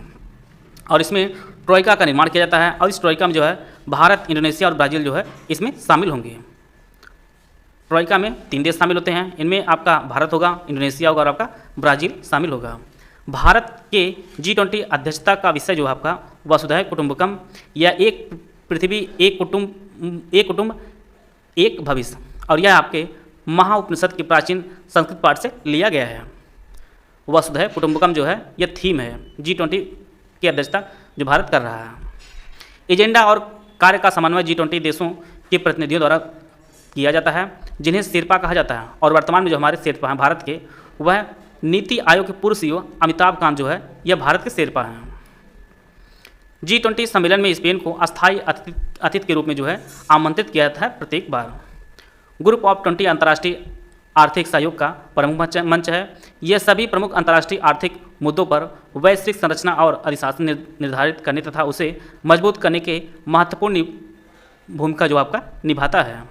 G20 जो स्थापना हुई थी वह वर्ष 1999 में एशियाई वित्तीय संकट के बाद वित्त मंत्रियों और केंद्रीय बैंक के गवर्नरों के लिए वैश्विक आर्थिक और वित्तीय मुद्दों पर चर्चा करने के लिए एक मंच के रूप में की गई थी। और सबसे इंपॉर्टेंट जो प्रश्न आपकी परीक्षा के लिए उपयोगी है वो आपका G20 का कोई भी अस्थायी सचिवालय नहीं है। इसका जो है कोई अस्थायी जो है सचिवालय नहीं है। और वर्तमान में G20 जो सदस्य देश है आपका अर्जेंटीना, ऑस्ट्रेलिया, ब्राज़ील, कनाडा, चीन, यूरोपीय union, France, Germany, Bharat, Indonesia, Italy, Japan, Mexico, रूस, सऊदी अरब, दक्षिण अफ्रीका, कोरिया गणराज्य, तुर्की, यूनाइटेड किंगडम और USA। टोटल जो है 20 सदस्य देश ये हैं। इस प्रकार हम लोग जो है G20 से रिलेटेड जितने भी इंपॉर्टेंट फैक्ट हम लोग उसको कवर कर लिए हैं। आइए इससे रिलेटेड एक प्रश्न देखते हैं। यहाँ पर आपको बताना है कौन जो चारों देशों का समूह है वह G20 के सदस्य देश हैं। इसका ऑप्शन दिया गया, आप लोग ऑप्शन पढ़ लीजिए। अभी ऊपर चारों देशों का नाम, सभी 20 देशों का नाम बताया गया है, उनमें से कौन 4 देश हैं। इसका जो सही आंसर है वो ऑप्शन ए अर्जेंटीना, मैक्सिको, दक्षिण अफ्रीका और तुर्की जो है यह G20 के सदस्य देश हैं। इसका जो ऑप्शन ए है वो आपका सही है। जल शक्ति मंत्रालय द्वारा लघु सिंचाई योजनाओं पर 6ठी जनगणना रिपोर्ट जारी की गई है। लघु सिंचाई योजना होती क्या है, इसके अंतर्गत कौन कौन से आते हैं। इसमें जो है भूजल जो ग्राउंड वाटर है योजना में खोदे गए कुएँ, उथले ट्यूबवेल, मध्यम ट्यूबवेल और गहरे ट्यूबवेल जो है इसमें शामिल होते हैं। इसे जल शक्ति मंत्रालय ने जारी किया है और इस रिपोर्ट के अनुसार उत्तर प्रदेश जो है इसमें पहले स्थान पर है लघु सिंचाई योजनाओं की संख्या के मामले में। पहले स्थान पर आपका उत्तर प्रदेश है, दूसरे स्थान पर आपका महाराष्ट्र है और तीसरे स्थान पर आपका कर्नाटक है, चौथे स्थान पर तेलंगाना और पाँचवें स्थान पर आपका ओडिशा है। एक बार हम लोग इसका रिवीजन कर लेते हैं। यह जो रिपोर्ट है यह जल शक्ति मंत्रालय ने जारी की है लघु सिंचाई योजना, और इसमें जो है पहले स्थान पर उत्तर प्रदेश है, दूसरे स्थान पर महाराष्ट्र, तीसरे स्थान पर कर्नाटक, चौथे स्थान पर तेलंगाना और पाँचवें स्थान पर आपका ओडिशा है लघु सिंचाई योजनाओं की संख्या के मामले में। अगला टॉपिक आपका है इंडिया स्मार्ट सिटी अवार्ड्स 2022। इसे केंद्रीय आवास और शहरी मामलों के मंत्रालय ने जारी किया है और इसमें जो है स्मार्ट सिटी मिशन में जो सर्वश्रेष्ठ शहर चुना गया आपका इंदौर चुना गया है। इंदौर सर्वश्रेष्ठ शहर चुना गया है और मध्य प्रदेश आपका सर्वश्रेष्ठ राज्य चुना गया है। तो दोनों चीज़ अलग अलग है। राज्य आपका मध्य प्रदेश चुना गया सबसे अच्छा वाला, स्वच्छ और सबसे स्मार्ट सिटी मिशन में जो है सर्वश्रेष्ठ जो शहर चुना गया आपका इंदौर है और सर्वश्रेष्ठ राज्य आपका मध्य प्रदेश है। और जैसा कि हम लोग जानते हैं इंदौर जो है पिछले 6 सालों से लगातार जो है सबसे स्वच्छ शहर बना हुआ है। 2022 में शहरों में अगर देखा जाए तो दूसरे स्थान पर आपका सूरत है जो गुजरात का एक शहर है और यूपी का अपना एक जिला अपना आगरा, यह जो है तीसरे स्थान पर है। सूरत दूसरे स्थान पर, आगरा आपका तीसरे स्थान पर है। अगर राज्य वाइज देखा जाए तो मध्य प्रदेश पहले स्थान पर है, दूसरे स्थान पर आपका तमिलनाडु है, तीसरे स्थान पर राजस्थान है, चौथे स्थान पर अपना उत्तर प्रदेश है। तो यूपी जो है स्मार्ट सिटी मिशन में जो है इसमें चौथे स्थान पर है सर्वश्रेष्ठ राज्य में। अगर सर्वश्रेष्ठ केंद्र शासित प्रदेश के बारे में पूछा जाए तो आपका चंडीगढ़ जो है सर्वश्रेष्ठ केंद्र शासित प्रदेश है। शहर आपका इंदौर है। इंदौर पहले स्थान पर, सूरत दूसरे स्थान पर और आगरा आपका तीसरे स्थान पर है। अगला जो टॉपिक आपका है वह स्वच्छ वायु संरक्षण 2023 है। इसे केंद्रीय प्रदूषण नियंत्रण बोर्ड द्वारा जारी किया गया है और इसमें भी जो है इंदौर 10 लाख से अधिक आबादी वाले शहरों की श्रेणी में जो है पहले स्थान पर है। इंदौर जो है ये पहले स्थान पर है, दूसरे स्थान पर अपना आगरा है, तीसरे स्थान पर थाने है, थाने आपका यह महाराष्ट्र में है, श्रीनगर चौथे स्थान पर और पाँचवें स्थान पर आपका भोपाल है। तो स्वच्छ वायु संरक्षण 2023 को जो है केंद्रीय प्रदूषण नियंत्रण बोर्ड ने जारी किया है और इसमें जो है इंदौर पहले स्थान पर है, दूसरे स्थान पर आगरा, तीसरे स्थान पर थाने, चौथे स्थान पर श्रीनगर और पाँचवें स्थान आपका भोपाल है। अगला जो टॉपिक है यह जल जीवन सर्वेक्षण 2023 है। इसमें जो है श्रीनगर जो है सबसे अधिक प्रदर्शन करने वाला जिला बना है श्रीनगर। और यह जो मिशन शुरू किया गया था यह भारत सरकार के जल शक्ति मंत्रालय द्वारा शुरू किया गया था जल जीवन सर्वेक्षण को। इसे 15 अगस्त 2019 को प्रधानमंत्री नरेंद्र मोदी ने जल जीवन मिशन की घोषणा की थी वर्ष 2019 में। और 2024 में भारत ने लक्ष्य रखा है कि प्रत्येक ग्रामीण परिवार को 2024 तक व्यक्तिगत नल कनेक्शन के माध्यम से सुरक्षित और पर्याप्त पेयजल प्राप्त कराना जो है इसका भारत ने लक्ष्य रखा वर्ष 2024 तक। कई बार परीक्षाओं में पूछा गया है कि 100% हर घर जल प्रमाणित राज्य कौन बना है पहला, तो आपका गोवा बना है पहला। गोवा पहला 100% हर घर जल प्रमाणित राज्य बना है। अगर केंद्र शासित प्रदेश के बारे में पूछता है तो दादर और नगर हवेली तथा दमन और दीव जो है यह भारत का पहला हर घर जल प्रमाणित केंद्रशासित प्रदेश बना है। तो गोवा राज्य है और दादर और नगर हवेली तथा दमन दीव आपका केंद्रशासित प्रदेश है, जहाँ पे 100% हर घर जल प्रमाणित है। अगला जो टॉपिक है यह स्वच्छ भारत मिशन शहरी 2.2 के तहत जो है स्वच्छ सर्वेक्षण 2022 जो जारी किया गया है और यह इसका 8वां संस्करण है। इसे आवास और शहरी मामलों के मंत्रालय महुआ ने जारी किया है। यहाँ पर 3 आर का काफ़ी इंपॉर्टेंट है। जो लोग एपीएस की तैयारी कर रहे हैं वो ऐसे ही फुल फॉर्म को लिखते रहें। यहाँ पर 3 आर का जो मतलब है वो आपका रिड्यूस है, रिसाइकल और आपका रीयूज है। रिड्यूस, रिसाइकल एंड रीयूज के सिद्धांत को जो है प्राथमिकता दी जाएगी, अर्थात कचरा कम करें, पुनर्चक्रण करें और पुनः उपयोग करें। स्वच्छ सर्वेक्षण की जो शुरुआत हुई थी वो आपका 2016 में इसकी शुरुआत हुई थी। 10 लाख से अधिक आबादी वाली श्रेणी में जो है इंदौर पहले स्थान पर है और लगातार यह जो है 6वीं बार जो है भारत का सबसे स्वच्छ शहर जो है वो घोषित किया गया है। इंदौर जो है यह भारत का सबसे स्वच्छ शहर घोषित किया गया है और यह भारत का पहला 7 स्टार कचरा मुक्त शहर है। यह काफ़ी इंपॉर्टेंट है। 7 स्टार जो है भारत का पहला कचरा मुक्त जो शहर आपका इंदौर है। तो इंदौर जो है देश में पहले स्थान पर है। दूसरा स्थान आपका सूरत है। तीसरे स्थान आपका नवी मुंबई है। वेस्ट गंगा टाउन के बारे में बात की जाए तो यह आपका उत्तराखंड का हरिद्वार जो है यह 1 लाख से अधिक आबादी वाले शहरों में सर्वश्रेष्ठ गंगा टाउन का पुरस्कार जो है इसे मिला है। तो यह आपका हरिद्वार जो है यह बेस्ट गंगा टाउन है। 100 से अधिक शहरी स्थानीय निकायों वाले राज्य की श्रेणी में देखा जाए तो इसमें जो है सबसे स्वच्छ राज्य जो चुना गया आपका मध्य प्रदेश है। मध्य प्रदेश सबसे स्वच्छ राज्य है। दूसरे स्थान पर आपका छत्तीसगढ़ है। तीसरे स्थान पर आपका महाराष्ट्र है। यह 100 से अधिक शहरी स्थानीय निकायों वाले राज्य की श्रेणी में देखा जाए। बाकी 5 स्टार रेटिंग वाले कई जो शहर हैं उनको हम लोग देख लेते हैं। इनमें आपका सूरत है, भोपाल है, मैसूर है, नवी मुंबई है, विशाखापट्टनम और तिरुपति जो है ये सभी 5 स्टार कचरा मुक्त प्रमाण पत्र जो है प्राप्त करने वाले शहर हैं। और 7 स्टार वाला सिर्फ भारत में वर्तमान में एक है और वह आपका इंदौर है। अगला जो टॉपिक है यह आपका राज्य खाद्य सुरक्षा सूचकांक। इसे भारतीय खाद्य सुरक्षा मानक प्राधिकरण FSSAI ने जारी किया है और इसे विश्व खाद्य सुरक्षा दिवस जैसा कि हम लोग जानते हैं प्रत्येक 7 जून को मनाया जाता है, इसी दिन इसे जारी किया गया है और यह इसका 5वां संस्करण है। 5वें राज्य खाद्य सुरक्षा सूचकांक में जो बड़े राज्यों में रैंकिंग जारी की गई है इसमें पहले स्थान पर केरल है। केरल जो है इसमें पहले स्थान पर है। दूसरे स्थान पर आपका पंजाब है और तीसरे स्थान पर आपका तमिलनाडु है। राज्य खाद्य सुरक्षा सूचकांक में अगर बात करते हैं छोटे राज्यों में तो छोटे राज्यों में गोवा जो है वो पहले स्थान पर है। दूसरे स्थान पर आपका मणिपुर है। तीसरे स्थान पर आपका सिक्किम है। केंद्र शासित प्रदेश के बारे में बात की जाए तो केंद्र शासित प्रदेश में जम्मू कश्मीर पहले स्थान पर है, दिल्ली दूसरे स्थान पर और चंडीगढ़ आपका तीसरे स्थान पर है। इस प्रकार जो है राज्य खाद्य सुरक्षा सूचकांक संबंधित जितने भी इंपॉर्टेंट फैक्ट हैं हम लोग उसको कवर कर लिए हैं। राज्य में देखा जाए तो केरल जो है बड़े राज्यों में पहले स्थान पर है। दूसरे स्थान पर पंजाब, तीसरे स्थान पर तमिलनाडु। छोटे राज्यों में आपका गोवा पहले स्थान पर है, मणिपुर दूसरे पर और सिक्किम आपका तीसरे पर है। केंद्र शासित प्रदेश में जम्मू कश्मीर पहले स्थान पर है। अगला जो टॉपिक है यह वार्षिक स्वास्थ्य सूचकांक है।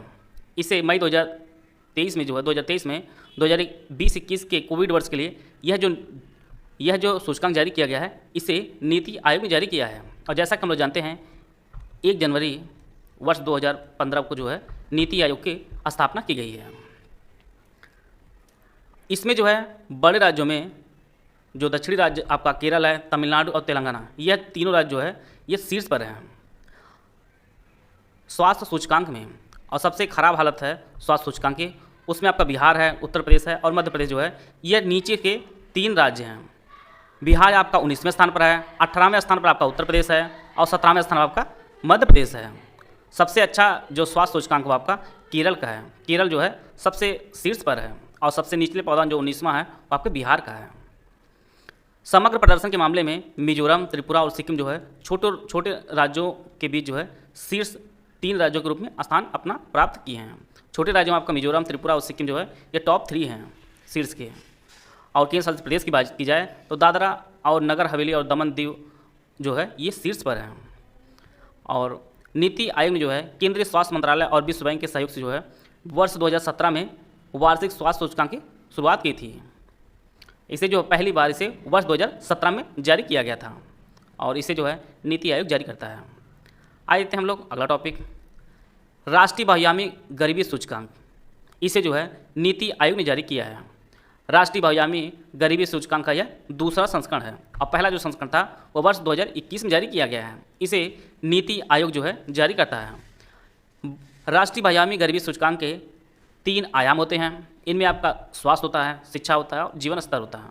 3 सूचकांक होते, इस 3 आयाम होते हैं इसके। पूरे देश में भारत में जो है सबसे अधिक आबादी जो है बहुआयामी जो गरीबी से आच्छादित है वो आपका बिहार में है। यहाँ की टोटल जनसंख्या का 51.91% आबादी जो है वह गरीब है। दूसरे स्थान पर झारखंड है, जहाँ पे 4.16% जो है गरीब निवास करते हैं। हम लोग भी बहुत पिछड़े नहीं हैं, हम लोग भी गरीबी सूचकांक में टॉपर हैं। अर्थात उत्तर प्रदेश में जो गरीबी वो आपका 37.79% है। हमारा पड़ोसी राज्य मध्य प्रदेश जहाँ पर 36.65% गरीबी है और मेघालय में आपका 32.67% गरीबी है। तो गरीबी में जो है राष्ट्रीय बहुआयामी गरीबी सूचकांक में जो पहले स्थान पर आपका बिहार है, झारखंड दूसरे स्थान पर, उत्तर प्रदेश तीसरे स्थान पर, मध्य प्रदेश चौथे और मेघालय आपका 5वें स्थान पर है। यहाँ पर सबसे अधिक गरीबी है। सबसे कम गरीब जनसंख्या कहाँ पर निवास करती है, उनमें आपका केरल जो है यहाँ पर सबसे कम गरीबी है। यहाँ पर 1% से भी कम गरीबी है, 0.1% है यहाँ पर। इसके बाद आपका पुडुचेरी है, जहाँ पर 0.72% गरीबी सिर्फ है। लक्षद्वीप में 1.82% है। गोवा में आपका 3.76% है और सिक्किम में 3.82% है। इस प्रकार जो है केरल में सबसे कम गरीबी है, फिर इसके बाद पुडुचेरी, फिर लक्षद्वीप, फिर गोवा, फिर आपका सिक्किम है। सबसे अधिक गरीबी आपका बिहार, झारखंड और उत्तर प्रदेश में है। तो इस ग्लोबल रिच लिस्ट है जिसे हाल ही में जारी किया गया है। इस लिस्ट के अनुसार वर्तमान में पूरे विश्व में सबसे अमीर जो व्यक्ति हैं वो आपके एलन मस्क हैं। इनके पास टोटल 205 यूएस बिलियन अमेरिकी डॉलर इनके पास ओवरऑल कुल संपत्ति है। तो एलन मस्क जो है ये ह्यूरन ग्लोबल लिस्ट के अनुसार पहले स्थान पर हैं। दूसरे स्थान पर जेफ बेजोस हैं। तीसरे स्थान पर बर्नार्ड अर्नोल्ड हैं और चौथे स्थान पर आपका बिल गेट्स हैं। और भारत के मुकेश अंबानी जो है इस लिस्ट पे 9वें स्थान पर हैं, जिनके पास टोटल कुल संपत्ति जो है वह 103 यूएस बिलियन अमेरिकी डॉलर है। तो वर्तमान में जो है एलन मस्क पूरे विश्व में सबसे अमीर हैं और इनके पास टोटल 205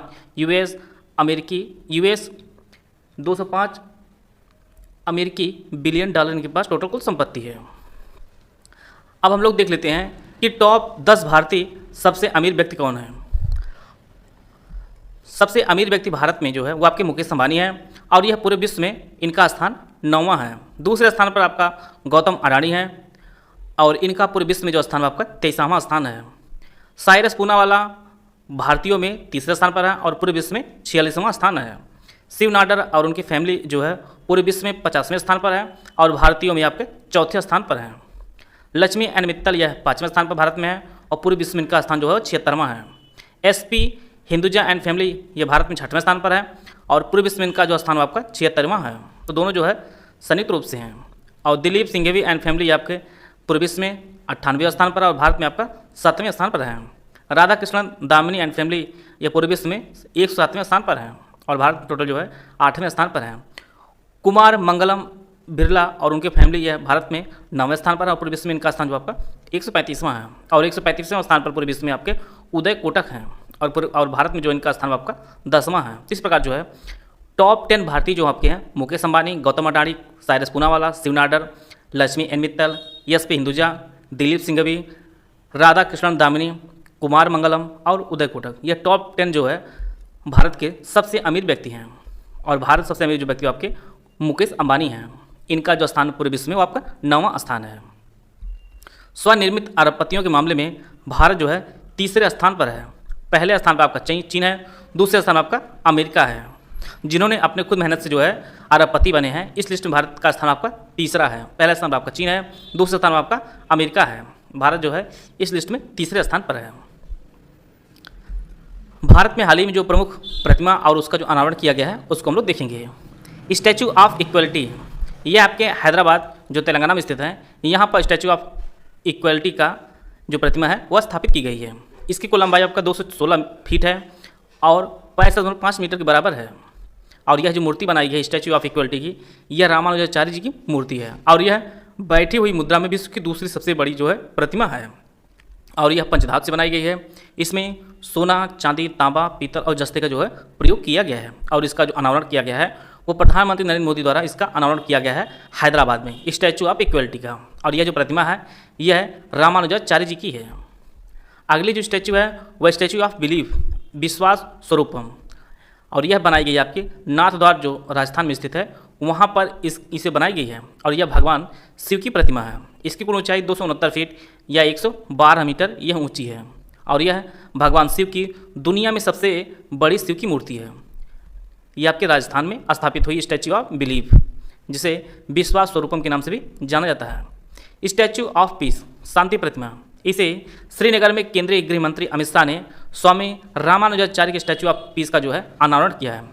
यह जो स्थापित की गई है आपके श्रीनगर में, और इसका जो अनावरण है वो केंद्रीय गृह मंत्री अमित शाह ने इसका अनावरण किया है। और रामानुजाचार्य जी है एक वैदिक दार्शनिक और समाज सुधारक थे, और इन्होंने विशिष्टाद्वैत सिद्धांत जो है दिया था। और रामानुजाचार्य जी का जन्म जो है आपके तमिलनाडु में हुआ था।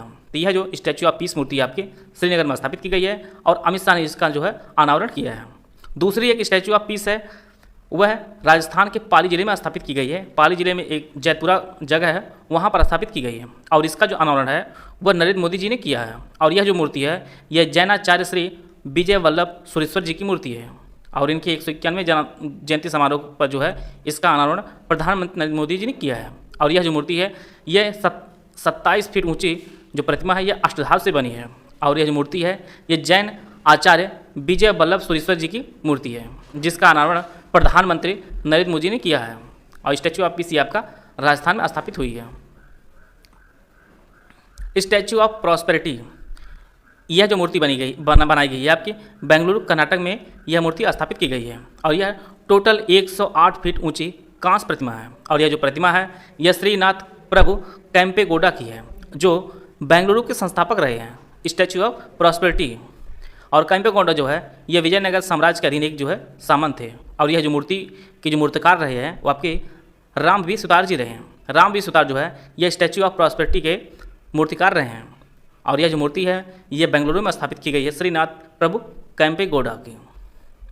अगली जो मूर्ति आपकी स्टैचू ऑफ नॉलेज, इसे जो है महाराष्ट्र के लातूर में स्थापित किया गया है। और यह जो मूर्ति है ये डॉक्टर भीमराव अम्बेडकर जी की मूर्ति है, स्टैचू ऑफ नॉलेज। और काफ़ी जो फेमस मूर्ति आपकी स्टैचू ऑफ यूनिटी, इसे जो गुजरात के केवड़िया में नर्मदा नदी के तट पर स्थापित किया गया है। और इसकी जो कुल ऊंचाई आपकी 182 मीटर इसकी कुल ऊंचाई है। और यह सरदार वल्लभ भाई पटेल जी की मूर्ति है। और यह दुनिया की सबसे ऊंची मूर्ति है। और इसका निर्माण है वो L&T कंपनी ने किया है। और इसके जो शिल्पकार है वो आपके रामवीर सुतार जी हैं, जो पिछले जो मूर्ति है उसके भी शिल्पकार रहे हैं। अभी हाल ही में जो है संयुक्त राष्ट्र मुख्यालय में महात्मा गांधी जी की अर्ध प्रतिमा का अनावरण किया गया है। और अभी हाल ही में सीएम योगी ने रामानुजम की जो प्रतिमा का अनावरण इन्होंने अयोध्या में किया है। और अगला जो अनावरण किया गया है वह कर्नाटक के चिकबल्लापुर में आदि योगी की 112 फीट ऊंची प्रतिमा का अनावरण मुख्यमंत्री बसवराज बोम्मई ने किया है। बसवराज बोम्मई ने आदि योगी की 112 फीट ऊंची प्रतिमा का अनावरण इन्होंने कर्नाटक के चिकबल्लापुर में किया है। इस प्रकार जो है कुछ इंपॉर्टेंट मूर्तियाँ थी, हम लोग उसको कवर कर लिए हैं और उसके कुछ विशेषताएं थी उनको देख लिए हैं। अगला जो टॉपिक आपका है वो सैन्य अभ्यास है, जो काफ़ी इंपॉर्टेंट टॉपिक आपकी परीक्षा के लिए है। जैसा कि हम लोग जानते हैं कि चाहे आपका यूपी पेट हो, चाहे आपका APS हो, चाहे आपका RO हो, इन सभी में 10 से ज़्यादा करंट अफेयर पूछने के जो सिलेबस में 10 से ज़्यादा करंट अफेयर या 10 के आसपास करंट अफेयर आपका पूछेगा। तो कोई भी टॉपिक जब तक आप लोग कंप्लीट नहीं पढ़ेंगे तब तक आप परीक्षा में पूरे प्रश्न सॉल्व कर ही नहीं सकते। इसलिए जो भी टॉपिक पढ़िए वह कंप्लीट टॉपिक पढ़िए। यहाँ पर ऑब्जेक्टिव क्वेश्चन से आप परीक्षा प्रश्न नहीं डायरेक्ट फंसा सकते, इसलिए जो भी टॉपिक पढ़िए पूरा पढ़िए। तो हम लोग जितने भी टॉपिक पढ़ेंगे लगभग कंप्लीट पढ़ेंगे हम लोग। तो अगला जो टॉपिक हम लेंगे आपका संयुक्त सैन्य अभ्यास 9वां खंजर अभ्यास 2022 ये आपके भारत और अफगानिस्तान के मध्य आयोजित किया गया था। और इसका जो आयोजन है वो बखलोह जगह है आपका हिमाचल प्रदेश में, यहाँ पर इसका आयोजन किया गया था 9वां खंजर अभ्यास 2022। और यह एक थल सेना का अभ्यास है और यह भारत और किर्गिस्तान के मध्य आयोजित किया गया था। लामिताए 1X 2022 यह भारत और सेशल्स के मध्य आयोजित किया गया था। और इसका जो आयोजन है यह सेशल्स रक्षा अकादमी सेशल्स में इसका आयोजन किया गया था। और यह एक थल सेना अभ्यास है, लामिताए 1X 2022। इसी प्रकार से ईस्टर्न ब्रिज 6 अभ्यास जो है यह भारत और ओमान के मध्य आयोजित किया गया था। और इसका जो आयोजन है यह वायुसेना स्टेशन जो जोधपुर में स्थित है वहाँ पर इसका आयोजन किया गया था। और यह एक वायुसेना का अभ्यास है, ईस्टर्न ब्रिज 6 अभ्यास, यह भारत और ओमान के मध्य आयोजित किया गया है। अगला जो अभ्यास हो आपका कोरपैक्ट 4 2022, इसका जो आयोजन है यह भारत और बांग्लादेश के मध्य किया गया था। और यह जो है बंगाल की उत्तरी खाड़ी में इसका आयोजन किया गया था और यह एक नौसैनिक अभ्यास है। कॉर्पोरेट 4 2022। समुद्र साझेदारी अभ्यास 2022, इसका जो आयोजन है यह भारत और जापान के मध्य आयोजित किया गया था और यह है अंडमान सागर में इसका आयोजन किया गया है और यह एक नौसैनिक अभ्यास है। समुद्री साझेदारी अभ्यास 2022। अल नजाह 4, इसका जो आयोजन है यह भारत और ओमान के मध्य आयोजित किया गया है और इसे राजस्थान में इसका आयोजन किया गया है अल नजाह 4 का और यह एक थल सेना का अभ्यास है। वोस्तोक अभ्यास 2022, इसमें कई देशों ने भाग लिया था और इसका जो आयोजन है यह रूस में किया गया था और यह एक थल सेना का अभ्यास है। वोस्तोक अभ्यास 2022। टाइगर ट्रफ अभ्यास 2022, टाइगर ट्रफ अभ्यास जो है यह भारत और अमेरिका की सेना ने इसमें प्रतिभाग लिया था और इसका जो आयोजन है वह विशाखापट्टनम में किया गया था और यह एक थल सेना का अभ्यास है। टाइगर ट्रफ अभ्यास 2022। फर्स्ट IMT त्रिलाट अभ्यास 2022, इसका जो आयोजन है यह भारत, मोजाम्बिक और तंजानिया 3 देशों का जो है ये संयुक्त अभ्यास है और इसका जो आयोजन है वह तंजानिया में किया गया था और फर्स्ट IMT त्रिलाट अभ्यास जो है यह एक नौसेना अभ्यास है। 13वां नसीम अल बहर 2022, यह जो अभ्यास है यह भारत और ओमान के मध्य आयोजित किया गया है और इसका जो आयोजन है वह ओमान के तट पर इसका आयोजन किया गया है और यह एक नौसैनिक अभ्यास है। 13वां नसीम अल बहर 2022। 6वां कालिंद अभ्यास 2022, इसका जो आयोजन है यह भारत और अफगानिस्तान की सेनाओं ने अभ्यास किया है। 6वां काजिंद अभ्यास 2022 और इसका जो आयोजन है यह मेघालय के उमरोई में इसका आयोजन किया गया है और यह एक थल सेना अभ्यास है। काजिंद अभ्यास 2022। 12वां अग्नि वॉरियर 2022, इसका जो आयोजन है यह भारत और सिंगापुर की सेना ने इसका आयोजन किया है, इसमें प्रतिभाग लिया है और यह देवलाली जगह है महाराष्ट्र में, यहाँ पर इसका आयोजन किया गया है और यह एक नौसैनिक अभ्यास है। पहला साइक्लोन 1X 2022, इसका जो आयोजन है वो भारत और मिस्र की सेना के मध्य इसका आयोजन किया गया है। पहला साइक्लोन 1X 1 एक्सरसाइज 2023, इसका जो आयोजन है वह राजस्थान के जैसलमेर में इसका आयोजन किया गया है और यह एक थल सैनिक अभ्यास है। एक्सरसाइज दस्तलिक 4 2023, यह जो अभ्यास दस्तलिक है यह भारत और उज्बेकिस्तान के सैनिकों के मध्य यह अभ्यास कराया गया है और इसका जो आयोजन है यह पिथौरागढ़ जो है भारत में इसका आयोजन किया गया है और पिथौरागढ़ आपके उत्तराखंड में स्थित है और यह एक थल सैनिक अभ्यास है दस्तलिक। धर्म गार्जियन 2023, यह भारत और जापान की सेनाओं के मध्य इसका आयोजन किया गया है और ये इस बार जो है 2023 का यह जापान में आयोजित किया गया है और यह एक थल सेना का अभ्यास है। धर्म गार्जियन तर्कस 2023, इसका जो आयोजन है वो भारत और अमेरिकी सेना के मध्य इसका आयोजन किया गया है और इसे भारत के चेन्नई में इसका आयोजन किया गया है और यह जो है स्पेशल फोर्स का यह जो है अभ्यास था। तर्कस 2023। वीर गार्जियन अभ्यास 2022, वीर गार्जियन जो है यह भारत और जापान की सेना के मध्य आयोजित किया जाता है और इस बार जो है जापान में किया गया है और यह एक वायु सैनिक अभ्यास है। 21वां वरुण अभ्यास 2022, वरुण जो अभ्यास होता है यह भारत और फ्रांस की सेना के मध्य आयोजित किया जाता है और इसका जो इस बार आयोजन किया गया है वो पश्चिमी तट पर इसका आयोजन किया गया है और यह एक नौसैनिक अभ्यास है, वरुण अभ्यास। 7वां संगम अभ्यास 2022, संगम अभ्यास ये भारत और अमेरिका की सेना इसमें जो है प्रतिभाग लेती हैं और इस बार जो इसका आयोजन किया गया आपका गोवा में किया गया है और यह एक नौसैनिक अभ्यास है। 16वां सूर्य किरण अभ्यास 2022, सूर्य किरण अभ्यास जो है यह भारत और नेपाल की सेना के मध्य आयोजित किया जाता है और इस बार जो है नेपाल में इसका आयोजन किया गया है। 16वां सूर्य किरण अभ्यास 2022 और यह एक थल सेना अभ्यास है।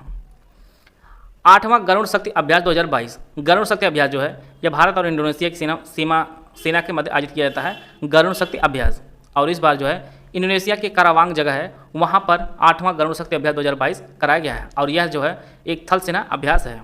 यहाँ पर इसलिए बार बार लिखा जा रहा है क्योंकि परीक्षा सीधे प्रश्न पूछेगा स्टेटमेंट के रूप में या ऑप्शन के रूप में कि गरुड़ शक्ति अभ्यास किस प्रकार का अभ्यास है, थल सेना, वायुसेना या जल सेना। तो इसमें आप लोग इस प्रकार से आंसर लगा सकते हैं। पहला ऑस्ट्रा हिंद अभ्यास 2022, यह भारत और ऑस्ट्रेलिया के मध्य आयोजित किया जाता है। ऑस्ट्रा हिंद अभ्यास 2022, इसका जो आयोजन है वह राजस्थान में इसका आयोजन किया गया है और यह एक थल सेना का अभ्यास है। फर्स्ट ऑस्ट्रा हिंद अभ्यास। 29वां सिम्बेक्स एक्सरसाइज 2022, इसका जो आयोजन है सिंगापुर और भारत के सेनाओं ने इसमें प्रतिभाग लिया था और इसे जो है बंगाल की खाड़ी में और विशाखापट्टनम में इसका आयोजन किया गया है और यह एक नौसैनिक अभ्यास है। 7वां गरुड़ अभ्यास 2022, गरुड़ अभ्यास आपका भारत और फ्रांस के मध्य होता है। जोधपुर वायुसेना पर जो है इसका आयोजन किया गया है और यह एक वायुसेना अभ्यास है। अगला आपका है 7वां इप्सा मार अभ्यास 2022, इसका जो आयोजन है वो भारत ब्राज़ील और दक्षिण अफ्रीका की सेना जो है, तीनों संयुक्त सेनाएं जो है इसमें प्रतिभाग ली थी। 7वें इप्सामार अभ्यास 2022 में। इसका जो आयोजन है वो अफ्रीका में इसका आयोजन किया गया है और यह एक नौ सैनिक अभ्यास है। 7वां इप्सामार अभ्यास 2022। जीमैक्स 6 2022। जीमैक्स जो अभ्यास है ये भारत और जापान की सेना जो है इसमें प्रतिभाग लेती हैं और इस बार जो इसका आयोजन है वो बंगाल की खाड़ी में इसका आयोजन किया गया है और यह एक नौ सैनिक अभ्यास है। जीमैक्स 6 2022। अगला जो अभ्यास आपका पिच ब्लैक 2022 है। इसमें कई देशों की जो सेनाओं जो है भाग ली थी और इसका जो आयोजक देश रहा आपका ऑस्ट्रेलिया जो है इसका आयोजक देश रहा है। ऑस्ट्रेलिया में जो है पिच ब्लैक 2022 का आयोजन किया गया है और यह एक वायु सैनिक अभ्यास है। 13वां वज्र प्रहार 2022। वज्र प्रहार अभ्यास जो है ये भारत और अमेरिका की सेनाएं इसमें प्रतिभाग लेती हैं और इस बार जो है बकलोह हिमाचल प्रदेश में इसका आयोजन किया गया है और यह एक थल सैनिक अभ्यास है। विंडबैक्स 2022। विंडबैक्स जो अभ्यास है भारत और वियतनाम की सेनाएं इसमें भाग लेती हैं और इस बार जो है हरियाणा में इसका आयोजन किया गया है विंडबैक्स 2022 का और यह एक थल सैनिक अभ्यास है। संप्रीति एक्स अभ्यास। संप्रीति अभ्यास जो है यह भारत और बांग्लादेश की सेना जो है इसमें प्रतिभाग लेती हैं और इस बार जो इसका आयोजन यह बांग्लादेश में किया गया है और यह एक थल सैनिक अभ्यास है। संप्रीति अभ्यास। सेलेनेक्स 9 2022। सेलेनेक्स जो अभ्यास है यह भारत और श्रीलंका में आयोजित किया जाता है और इस बार जो आयोजन किया गया आपका विशाखापत्तनम में इसका आयोजन किया गया है सेलेनेक्स 9 2022 का और यह एक नौ सैनिक अभ्यास है। पश्चिमी लहर XPL 2022। यह जो है तीनों सेनाओं और तटरक्षक बल के मध्य जो है पश्चिमी लहर अभ्यास आयोजित किया गया है और इसका जो आयोजन है यह पश्चिमी तट अरब सागर में इसका आयोजन किया गया है और यह एक नौ सैनिक अभ्यास है। पश्चिमी लहर XPL 2022। सी इंगल अभ्यास 2022। यह बहुराष्ट्रीय नेतृत्व अमेरिका इसमें जो है कई देशों ने प्रतिभाग लिया है और इसका नेतृत्व है वह अमेरिका ने किया है और यह पश्चिमी प्रशांत महासागर में अभ्यास कराया गया है। सी ईगल अभ्यास 2022 और यह एक नौ सैनिक अभ्यास है। ककाड़ू अभ्यास 2022। यह अभ्यास बहुराष्ट्रीय अभ्यास है अर्थात इसमें कई देशों ने भाग लिया था। इसका जो आयोजन है वह ऑस्ट्रेलिया में कराया गया है। ककाड़ू अभ्यास 2022 यह ऑस्ट्रेलिया में आयोजित किया गया है। इसमें भारत तरफ से INS सतपुड़ा और P-81 समुद्री विमान जो है इसमें भाग लिया है और यह एक नौ सैनिक अभ्यास है। ककाड़ू अभ्यास 2022। बोंगो सागर 111 2022। बोंगो सागर अभ्यास भारत और बांग्लादेश के मध्य आयोजित किया जाता है और इस बार जो है पोर्ट मोंगला बांग्लादेश में स्थित है यहाँ पर इसका आयोजन किया गया है और यह आपका नौ सैनिक अभ्यास है। बोंगो सागर अभ्यास 2022। 26वां मालाबार युद्धाभ्यास 2022।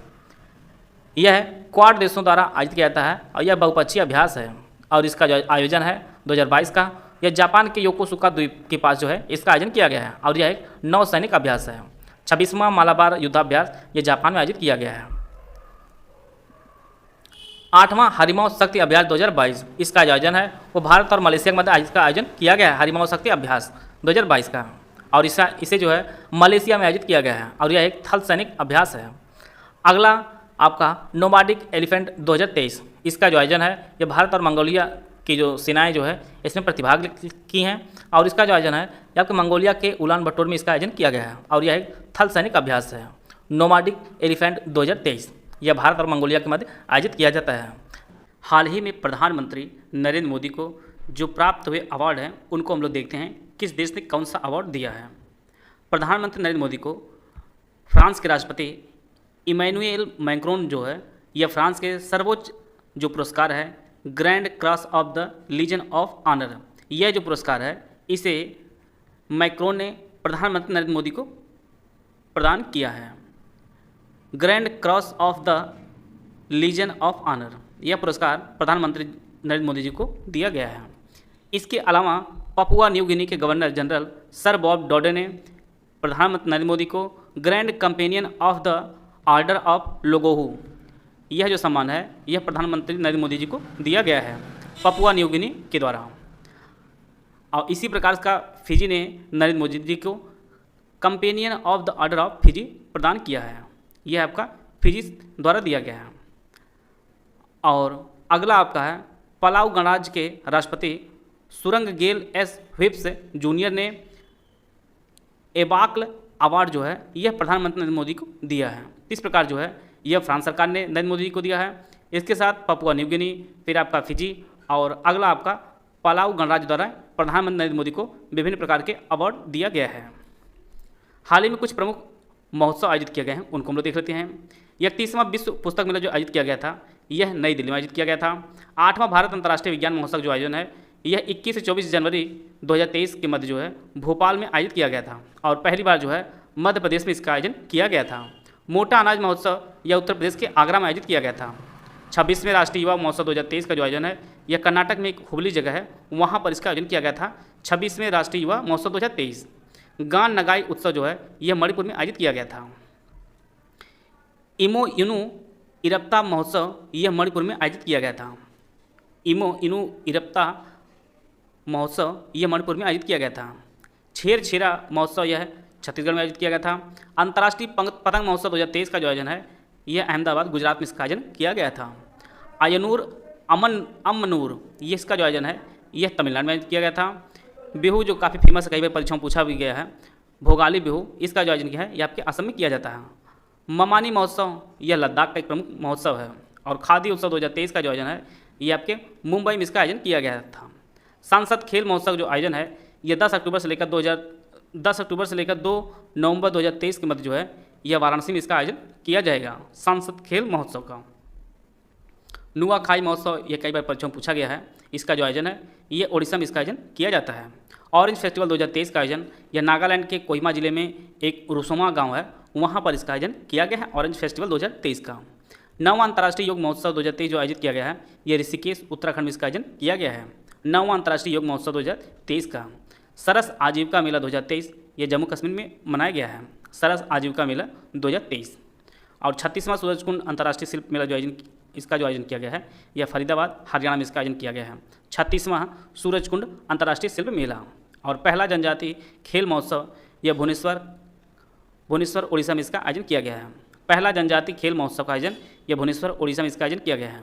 याओ सांग उत्सव यह मणिपुर में आयोजित किया गया है। इस प्रकार जो है हाल ही में जो उत्सव मनाए गए हैं, उनको हम लोग देख लिए हैं। अगला जो टॉपिक है वह विभिन्न डिक्शनरियों द्वारा जो है वर्ड ऑफ द ईयर चुना जाता है, उनको हम लोग देख लेते हैं। ऑक्सफोर्ड डिक्शनरी द्वारा जो चुना गया वर्ड 2022 में चुना गया है, वो आपका गोबलिन मोड है। इसी प्रकार से Cambridge university of the year जो चुना गया 2022 का, आपका होमर शब्द है। और इसी प्रकार से परमा क्राइसिस जो शब्द है, ये कोलिन डिक्शनरी का है। इस प्रकार जो है गोबलिन मोड ये आपका ऑक्सफोर्ड का है, होमर आपका कैम्ब्रिज का है और परमा क्राइसिस जो शब्द है आपके कोलिन डिक्शनरी का है। ये सभी जो है वर्ड ऑफ द ईयर चुने गए हैं। भारत द्वारा जो है हाल ही में कुछ जो प्रमुख समझौते किए गए हैं विभिन्न क्षेत्रों में, उनको हम लोग देख लेते हैं। अंतरिक्ष क्षेत्र में आर्टेमिस जो समझौता हुआ है, वो आपका भारत और अमेरिका के मध्य यह समझौता हुआ है, आर्टेमिस समझौता भारत और अमेरिका के मध्य। और सेमी कंडक्टर पारिस्थितिकी तंत्र को संयुक्त रूप से विकसित करने के लिए जो है भारत ने जापान से समझौता किया है। सीधे सीधे परीक्षा में आपको प्रश्न पूछा जाएगा, सेमी कंडक्टर पारिस्थितिकी तंत्र को संयुक्त रूप से विकसित करने के लिए भारत ने किस देश का समझौता किया है, तो आपके जापान से समझौता किया है। इसी प्रकार से बिजली निर्यात हेतु समझौता हुआ है, वो भारत ने नेपाल के साथ किया है, बिजली निर्यात हेतु। और जल प्रौद्योगिकी केंद्र बनाने हेतु समझौता, और साथ में जो है औद्योगिक अनुसंधान और विकास पर सहयोग के लिए जो समझौता हुआ है, वो भारत और इजराइल के मध्य हुआ है। तो जल प्रौद्योगिकी केंद्र बनाने के लिए जो समझौता हुआ आपका इजराइल के साथ हुआ, भारत और इजराइल के साथ। और आर्टेमिस समझौता ये आपके भारत और अमेरिका के मध्य हुआ है। कुछ प्रमुख जो ब्रांड एम्बेसडर उनको हम लोग देख लेते हैं। यूनिसेफ इंडिया के लिए नेशनल जो एम्बेसडर चुने गए हैं आपके आयुष्मान खुराना बने हैं। आयुष्मान खुराना जो है ये यूनिसेफ इंडिया के नेशनल एम्बेसडर हैं। और सबसे इम्पॉर्टेंट जो आपकी परीक्षा प्रश्न आ सकता है वो आपका आईसीसी विश्व कप 2023 के जो ब्रांड एम्बेसडर बने वो आपके शाहरुख खान है। पुरुष वर्ग के जो विश्व कप आयोजित होने वाला है, जो अपने भारत देश में आयोजित होना है वनडे का, वह आपका उसके जो ब्रांड एम्बेसडर बनाए गए आपके शाहरुख खान बनाए गए हैं। आईसीसी विश्व कप 2023 के जो ब्रांड एम्बेसडर आपके शाहरुख खान है। और टीवी उन्मूलन कार्यक्रम जो निश्चय मित्र है, उसके जो ब्रांड एम्बेसडर चुनी गई आपके दीपा मलिक जी हैं। दीपा मलिक जो है यह निश्चय मित्र के ब्रांड एम्बेसडर हैं। बिहार खादी के ब्रांड एम्बेसडर व बिहार स्टेट आइकन जो चुनी गई हैं, वो मैथिली ठाकुर जी हैं। मैथिली ठाकुर जी यह बिहार खादी के ब्रांड एम्बेसडर और बिहार स्टेट आइकन है। और चुनाव आयोग के नेशनल आइकन जो चुने गए हैं आपके पंकज त्रिपाठी जी हैं। पंकज त्रिपाठी जो है ये चुनाव आयोग के नेशनल आइकन चुने गए हैं। वन डिस्ट्रिक्ट वन प्रोडक्ट योजना जो उत्तर प्रदेश सरकार की योजना है, इसके जो ब्रांड एम्बेसडर चुनी गई हैं वो आपकी अभिनेत्री कंगना रनौत जी हैं। कंगना रनौत जो है ये उत्तर प्रदेश के वन डिस्ट्रिक्ट वन प्रोडक्ट की ब्रांड एम्बेसडर हैं। और राष्ट्रीय खनिज विकास निगम NMDC की जो ब्रांड एम्बेसडर बनाई गई है आपके निकहत जरीन जी बनाई गई हैं। निकहत जरीन जो है यह राष्ट्रीय खनिज विकास निगम की ब्रांड एम्बेसडर बनाई गई हैं। वह अभी हाल ही में जो आए प्रमुख तूफान हैं उनके नामकरण, उससे प्रभावित क्षेत्र और कहाँ पर इसकी उत्पत्ति हुई है, इन सभी को हम लोग देखेंगे। तो पहला जो चक्रवात आया था वो आपका बिपरजॉय, यह जो चक्रवात है यह अरब सागर में आया था और इससे भारत का महाराष्ट्र और गुजरात जो राज्य है यह इससे प्रभावित हुआ था। और इसका जो नामकरण है बिपरजॉय, इसका नामकरण बांग्लादेश ने किया था। तो यह जितने भी परीक्षा दृष्टि आपके इंपॉर्टेंट फैक्ट हैं उनको हम लोग इस वीडियो के माध्यम से कवर करेंगे। नामकरण जो है वह बांग्लादेश ने दिया है, उत्पत्ति इसकी अरब सागर में हुई है और प्रभावित जो क्षेत्र आपका रहा आपका महाराष्ट्र और गुजरात रहा है। इसी प्रकार से मोचा तूफान यह बंगाल खाड़ी में उत्पन्न हुआ है और इसका जो नामकरण आपका यमन देश ने दिया है मोचा तूफान का। और इससे जो प्रभावित राज्य रहा आपका पश्चिम बंगाल और ओडिशा रहा है मोचा तूफान से। मैंडूस तूफान यह आया आपके बंगाल खाड़ी में इसकी उत्पत्ति हुई है और इसका जो नामकरण है वह यूएई ने इसका नामकरण किया है मैंडूस। और इससे जो प्रभावित जो क्षेत्र रहा आपका भारत का तमिलनाडु और आंध्र प्रदेश जो है ये मैंडूस तूफान से प्रभावित रहा है। इसी प्रकार से आसानी तूफान, इसकी उत्पत्ति बंगाल खाड़ी में हुई है और इसका जो नामकरण हुआ आपका श्रीलंका ने इसका नामकरण रखा है आसानी। और इससे जो है आंध्र प्रदेश और उड़ीसा जो है इससे प्रभावित रहा है आसानी तूफान से। जवाद तूफान यह भी बंगाल खाड़ी में उत्पन्न हुआ है और इसका जो नामकरण है वह सऊदी अरब ने इसका नामकरण किया है और इससे जो है ओडिशा जो राज्य है इससे प्रभावित हुआ है जवाद तूफान से। तो ये हाल ही में जो इंपॉर्टेंट तूफान आए थे उनको हम लोग कवर कर लिए हैं, इसकी उत्पत्ति, प्रभावित क्षेत्र और इसका नामकरण, इसको हम लोग देख लिए हैं। अगला जो टॉपिक है वो विश्व के सबसे तेज कंप्यूटर्स की जो टॉप 500 की जो सूची जारी हुई है उसको हम लोग देखेंगे। इस सूची के अनुसार जो पहला स्थान प्राप्त हुआ इस सूची में वो फ्रंटियर सुपर कंप्यूटर का है और ये आपका यूएसए का है।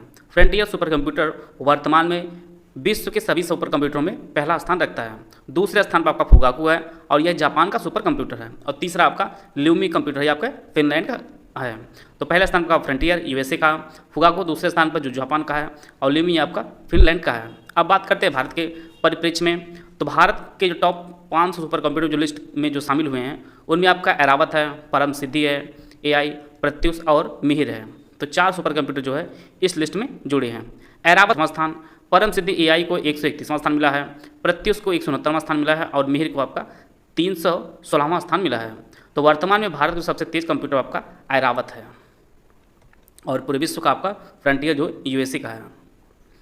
आज का जो तीसरा जो टॉपिक आपका वन सर्वेक्षण रिपोर्ट जो 2021 में जारी की गई है, यह आपकी परीक्षा के लिए काफ़ी इंपॉर्टेंट है।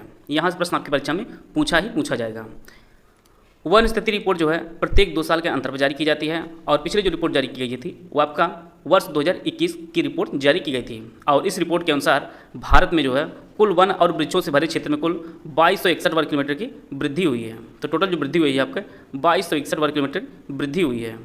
और देश के जंगलों में कुल कार्बन स्टॉक जो आपका 79.4 मिलियन टन की जो बढ़ोतरी के साथ वर्तमान में 7204 मिलियन टन होने का अनुमान है।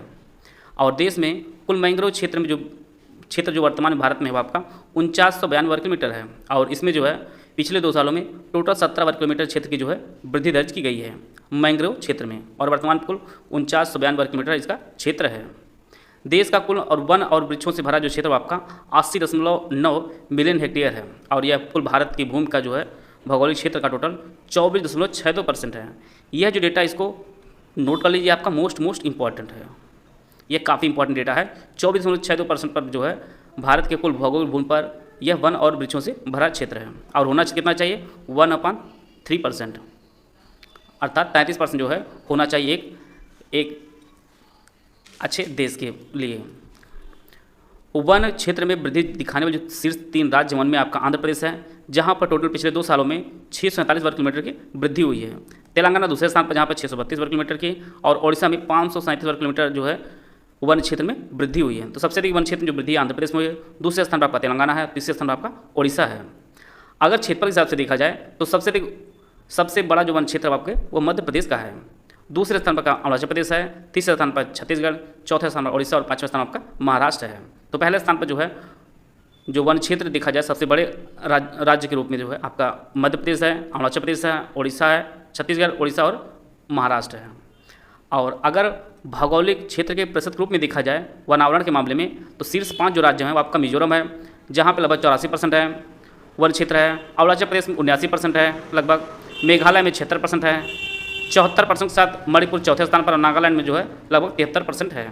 तो यह प्रतिशत रूप में जो है राज्य हैं शीर्ष 5 राज्य, जिनमें पहला स्थान आपका मिजोरम है, दूसरा स्थान अरुणाचल प्रदेश, तीसरे स्थान पर मेघालय, चौथा स्थान पर मणिपुर और पाँचवें स्थान आपका नागालैंड है। क्षेत्रफल में दृष्टि और प्रतिशत दृष्टि जो है अरुणाचल प्रदेश दोनों में जो है दूसरे स्थान पर है। और टोटल भारत के 17 राज्यों के 40 प्रदेश ऐसे हैं जहाँ पर 33% से अधिक भौगोलिक क्षेत्र पर जो है वन से जो है आच्छादित हैं। 3 राज्यों की जो संख्या के 40 प्रदेशों की वो आपकी टोटल 17 हैं। और देश में कुल मैंग्रोव वनों का जो क्षेत्र आपका 4992 वर्ग किलोमीटर है। और मैंग्रोव क्षेत्र में वृद्धि दिखाने वाले शीर्ष जो राज्य आपके उड़ीसा है, जहाँ पे 8 वर्ग किलोमीटर वृद्धि हुई है, महाराष्ट्र में 4 वर्ग किलोमीटर की, और कर्नाटक में जो है 3 वर्ग किलोमीटर की वृद्धि देखी गई है। तो इस प्रकार जो है आईसीएफआर रिपोर्ट 2021 से इंपॉर्टेंट जितने भी फैक्ट थे हम लोग उनको कवर कर लिए हैं। अगला जो टॉपिक है, जो कुछ हाल ही में परिवर्तित नाम है, चाहे आपका कोई योजना हो, चाहे मार्ग हो, चाहे कोई शहर हो, इन सभी को हम लोग देखेंगे। राष्ट्रपति भवन में जो स्थित मुगल गार्डन, पहले जो इसका नामकरण हुआ करता था, अब उसका नाम बदलकर अमृत उद्यान कर दिया गया है। मुगल गार्डन जो नाम है अब जो है अमृत उद्यान कर दिया गया है। और हॉकी स्टेडियम जो रायबरेली में स्थित था, उसका जो नाम है रानी रामपाल के नाम पर रानीज गर्ल्स हॉकी टर्फ कर दिया गया है। Rani's girls hockey turf, Rani Rampal जो हॉकी प्लेयर हैं उनके नाम पर यह किया गया है हॉकी स्टेडियम रायबरेली का। चर्च गेट रेलवे स्टेशन जो मुंबई में स्थित है, इसका जो नाम है वो भारत के पहले आरबीआई गवर्नर सीडी देशमुख के नाम पर इसका जो नाम है वो चिंतामनराव देशमुख स्टेशन कर दिया गया है। Churchgate railway station Mumbai का। और यह जो सीडी देशमुख जी ये भारत के पहले आरबीआई गवर्नर रहे हैं। इसी प्रकार से रेलवे ट्रांसफार्मिंग यूनिवर्सिटी जो गुजरात में स्थित है, उसका जो नाम बदलकर गतिशक्ति विश्वविद्यालय कर दिया गया है। इस्लाम नगर जो भोपाल में स्थित है, इसका जो नाम है वो आपको जगदीशपुर कर दिया गया है। मिथिला मखाना कर दिया गया है नाम बिहार मखाना को, जो जीआई टैग दिया गया है। जो पहले बिहार मखाना नाम इसका हुआ करता था, अब इसका नामकरण मिथिला मखाना कर दिया गया है। पहले नेहरू संग्रहालय रखा गया था नाम, जो दिल्ली में स्थित है, अब इसका जो नामकरण वो प्रधानमंत्री संग्रहालय कर दिया गया है। नेहरू संग्रहालय जो नाम है वो प्रधानमंत्री संग्रहालय कर दिया गया है। और स्वच्छ भारत अभियान जो मिशन है, इसका जो नाम बदलकर आपका सुंदर भारत कर दिया गया है। स्वच्छ भारत अभियान का जो नाम है आपको बदलकर सुंदर भारत कर दिया गया है। और मिड डे मील योजना जो 1995 में से चल रही थी, अब उसका जो नाम है वो पीएम पोषण योजना कर दिया गया है। मिड डे मील योजना का नाम बदलकर अब पीएम पोषण कर दिया गया है। चेनानी नासरी सुरंग जो जम्मू कश्मीर में स्थित है, उसका जो नाम है वो श्यामा प्रसाद मुखर्जी टनल कर दिया गया है। चेनानी नासरी सुरंग का नाम बदलकर श्यामा प्रसाद मुखर्जी टनल कर दिया गया है। राजपथ और सेंट्रल विस्टा लॉन जो दिल्ली में स्थित है, उसका जो नाम बदलकर जो है कर्तव्य पथ कर दिया गया है। राजपथ और सेंट्रल विस्टा लॉन जो दिल्ली में स्थित है, इसका जो नाम आपका कर्तव्य पथ कर दिया गया है। लोकसभा और राज्यसभा टीवी का जो नाम बदल कर वर्तमान में संसद टीवी कर दिया गया है। संसद टीवी नाम हो गया है लोकसभा व राज्यसभा टीवी का। माउंट हैरियट जो अंडमान और निकोबार द्वीप समूह में स्थित है, इसका जो नाम है बदलकर माउंट मणिपुर कर दिया गया है। माउंट हैरियट का नाम माउंट मणिपुर कर दिया गया है। होशंगाबाद जो मध्य प्रदेश में स्थित है, इसका नाम बदलकर नर्मदापुरम कर दिया गया है। होशंगाबाद का नाम नर्मदापुरम कर दिया गया है। और मध्य प्रदेश में एक जगह है शिवपुरी, इसका जो नाम बदलकर कुंडेश्वर धाम कर दिया गया है। यह कुछ परिवर्तित इंपॉर्टेंट नाम है। और जिम कार्बेट टाइगर रिजर्व का नाम बदलकर रामगंगा राष्ट्रीय उद्यान कर दिया गया है। यह काफ़ी इंपॉर्टेंट है। रामगंगा राष्ट्रीय उद्यान नाम बदलकर हो गया है जिम कार्बेट टाइगर रिजर्व का। तो यह कुछ परिवर्तित नाम है जहाँ से आपकी परीक्षा में प्रश्न पूछे जाएंगे। 2023 में जो जीआई टैग दिए गए हैं विभिन्न राज्यों को, विभिन्न क्षेत्रों में, उनको हम लोग देखेंगे। तो सबसे पहले अपने उत्तर प्रदेश के बारे में देखते हैं। उत्तर प्रदेश के किन किन चीज़ों को जीआई टैग दिया गया है। इसमें आपका बनारस का पान है, बनारस का एक आपका लंगड़ा आम है, और बनारस में ही एक जगह है रामनगर भंटा जो एक बैंगन है, उसे जो है जीआई टैग दिया गया है। आदम चीनी चावल है, इसे जीआई टैग दिया गया है। अलीगढ़ के ताले को जीआई टैग दिया गया है। बखीरा पीतल के बर्तन को जीआई टैग मिला है। बांदा सजर पत्थर शिल्प को जीआई टैग दिया गया है उत्तर प्रदेश के। इसी प्रकार से नगीना लकड़ी शिल्प को जीआई टैग दिया गया है। प्रतापगढ़ आंवले को जीआई टैग दिया गया है। और हाथरस हींग को जो है जीआई टैग दिया गया है। इस प्रकार जो है उत्तर प्रदेश के विभिन्न उत्पाद ये सभी हैं जिन्हें जीआई टैग दिया गया है। बनारस पान, बनारस लंगड़ा आम, रामनगर भंटा, आदम चीनी चावल, अलीगढ़ का ताला, बखीरा पीतल के बर्तन, बांदा सजर पत्थर शिल्प, नगीना लकड़ी शिल्प, और प्रतापगढ़ में जानते हैं आप लोग का फेमस आंवला, और हाथरस का हींग को जो है जीआई टैग दिया गया है। तो यह है उत्तर प्रदेश का हुआ। अगला जो राज्य आपका तमिलनाडु है, तमिलनाडु के विभिन्न उत्पादों को जो है जीआई टैग दिया गया है। इसमें आपका मनप्पराई मोरक्को को दिया गया है। कुंबुम पनीर थ्राचाई एक अंगूर है, इसे जो जीआई टैग दिया गया है। मार्तंडम शहद को जीआई टैग दिया गया है। ऊटी वर्की को दिया गया है। मनाम दुराई मिट्टी के बर्तन को जीआई टैग दिया गया है तमिलनाडु के। सलेम साबूदाना को, औथूर वेत्रिलई, नेगामम सूती साड़ी, माई लड़ी पत्थर की नक्काशी, थैक्कल रत्तन शिल्प, सोल वंदम वेत्रिलई, ये सभी जो उत्पाद हैं इन सभी को तमिलनाडु को जो है जीआई टैग दिया गया है। आइए अगला राज्य को देखते हैं। इनमें आपका जम्मू कश्मीर आपका है, जिसे बसोहली पेंटिंग को जीआई टैग दिया गया है। बसोहली पश्मीना ऊनी उत्पाद वस्त्र को जीआई टैग दिया गया है। राजौरी चिकरी वुड क्राफ्ट को दिया गया है। भद्रवाह राजमास को जीआई टैग दिया गया है जम्मू कश्मीर के उत्पाद को। मुस्क बुदजी चावल को, उधमपुर कलादी ये एक डेयरी उत्पाद है, इसे जीआई टैग दिया गया है। रामबन सुलाई शहद को और रामबन अनारदाना को जीआई टैग दिया गया है और ये सभी आपके जम्मू कश्मीर के उत्पाद हैं। इसी प्रकार से रिया सुंदर रजा एक आम है जो मध्य प्रदेश का आम है, इसे जो है जीआई टैग दिया गया है। लद्दाख सिंगस्कोस जो लकड़ी पर नक्काशी की जाती है और यह जो है लद्दाख का एक उत्पाद है, इसे जो है जीआई टैग दिया गया है। नागरी दुबराज एक चावल विशेष प्रकार का चावल है जो छत्तीसगढ़ में उत्पादित होता है, उसे जो है जीआई टैग दिया गया है। नागरी दुबराज जो चावल की एक प्रजाति है और यह छत्तीसगढ़ में उत्पादित होती है, इसे जो है जीआई टैग दिया गया है। इसी प्रकार से एक विशेष रूप से मरचा चावल है जो बिहार को जो है इसके लिए जीआई टैग दिया गया है, तो बिहार में जो है मरचा चावल को जीआई टैग दिया गया है। इस प्रकार जो है 2023 में जो भी उत्पाद के जीआई टैग जिन राज्यों और केंद्र शासित प्रदेश को दिया गया है उनको हम लोग कवर कर लिए हैं। आइए जो हम लोग देखते हैं अगला टॉपिक। अगला जो टॉपिक आपका है, हाल ही में जो प्रमुख कमेटियां गठित की गई हैं विभिन्न क्षेत्रों में, उनको हम लोग देख लेते हैं। जैसा कि हम लोग जानते हैं कि अभी हाल ही में मणिपुर में काफ़ी हिंसा हुई है, उसकी जाँच के लिए जो गठित कमेटी की गई है उसके जो चेयरमैन बनाए गए हैं वह अजय लांबा जी बनाए गए हैं। और अजय लांबा जो है यह पूर्व मुख्य न्यायाधीश रहे हैं अजय लांबा जी। इन्हें जो है मणिपुर में हिंसा की जांच के लिए जो गठित आयोग बनाया गया है उसके चेयरमैन बनाए गए हैं। इसी प्रकार से चीता परियोजना की देखरेख के लिए जो गठित कमेटी बनाई गई है वो आपके राजेश गोपाल जी इसके चेयरमैन बनाए गए हैं। जैसा कि हम लोग जानते हैं नामीबिया और दक्षिण अफ्रीका चीता आए भारत में, उनकी देखरेख के लिए जो है जो कमेटी बनाई गई देखरेख के लिए उसके जो चेयरमैन बनाए गए वो आपके राजेश गोपाल जी हैं। इसी प्रकार से अखिल भारतीय फुटबॉल महासंघ मामलों की निगरानी के लिए AR दवे समिति का निर्माण किया गया है। AR दवे जो है इसके चेयरमैन बनाए गए हैं। और लखीमपुर खीरी घटना की जांच के लिए जो समिति बनाई गई थी उसके जो चेयरमैन बनाए गए हैं आपके प्रदीप श्रीवास्तव जी बनाए गए हैं इसके चेयरमैन। और डिफाल्टरों से पैसों की वसूली है जो समिति बनाई गई है उसके जो चेयरमैन बनाए गए हैं वो प्रदीप नंद राजोग समिति इसके चेयरमैन। तो प्रदीप नंगाराव जो हैं यह इसके चेयरमैन बनाए गए हैं। डिफाल्टरों से पैसों वसूली के लिए प्रदीप नंद राजोग इसके चेयरमैन बने हैं। इस प्रकार जो है हाल ही में जो कमेटी बनी गई थी उनके चेयरमैन कौन कौन है और किस क्षेत्र से संबंधित है उनको हम लोग कवर कर लिए हैं। अगला जो टॉपिक काफ़ी इंपॉर्टेंट टॉपिक है, हाल ही में जो सम्मेलन हुए हैं, कौन सम्मेलन था, कौन संस्करण था, कहाँ पर आयोजित हुआ, उसके थीम वगैरह क्या थी, उसको हम लोग कवर करेंगे। तो 32वां अरब लीग शिखर सम्मेलन 2023 जो आयोजित हुआ है यह 19 मई 2023 को आयोजित हुआ है जद्दा, ये आपके सऊदी अरब में, यहाँ पर इसका आयोजन किया गया है। और इसकी जो अध्यक्षता है वो मोहम्मद बिन सलमान ने की है और यह जो है सऊदी अरब के प्रधानमंत्री हैं। इनकी अध्यक्षता में 32वां अरब लीग शिखर सम्मेलन आयोजित किया गया है जद्दा में।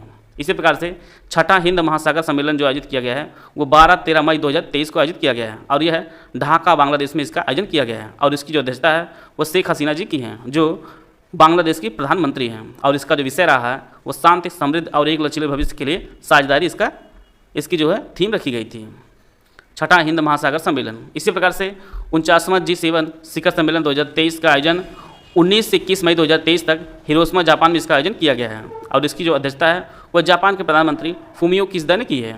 तो 49वां G7 शिखर सम्मेलन आयोजित किया गया है हिरोशिमा के जापान में और इसमें जो है वर्ष 2025 तक वैश्विक स्तर पर न्यूनतम उत्सर्जन की आवश्यकता पर बल दिया गया है। और अगला जो होगा 50वां शिखर सम्मेलन वो आपकी इटली में होगा 2024 में और 2023 में जो इसका आयोजन है वो आपका हिरोशिमा जापान में इसका आयोजन किया गया है। अगला जो सम्मेलन है 23वां SCO शिखर सम्मेलन 2023, इसका जो आयोजन है वो 3 से 4 जुलाई 2023 में इसका आयोजन किया गया है। और इसका जो आयोजन है वो भारत की अध्यक्षता में इसका आयोजन किया गया है।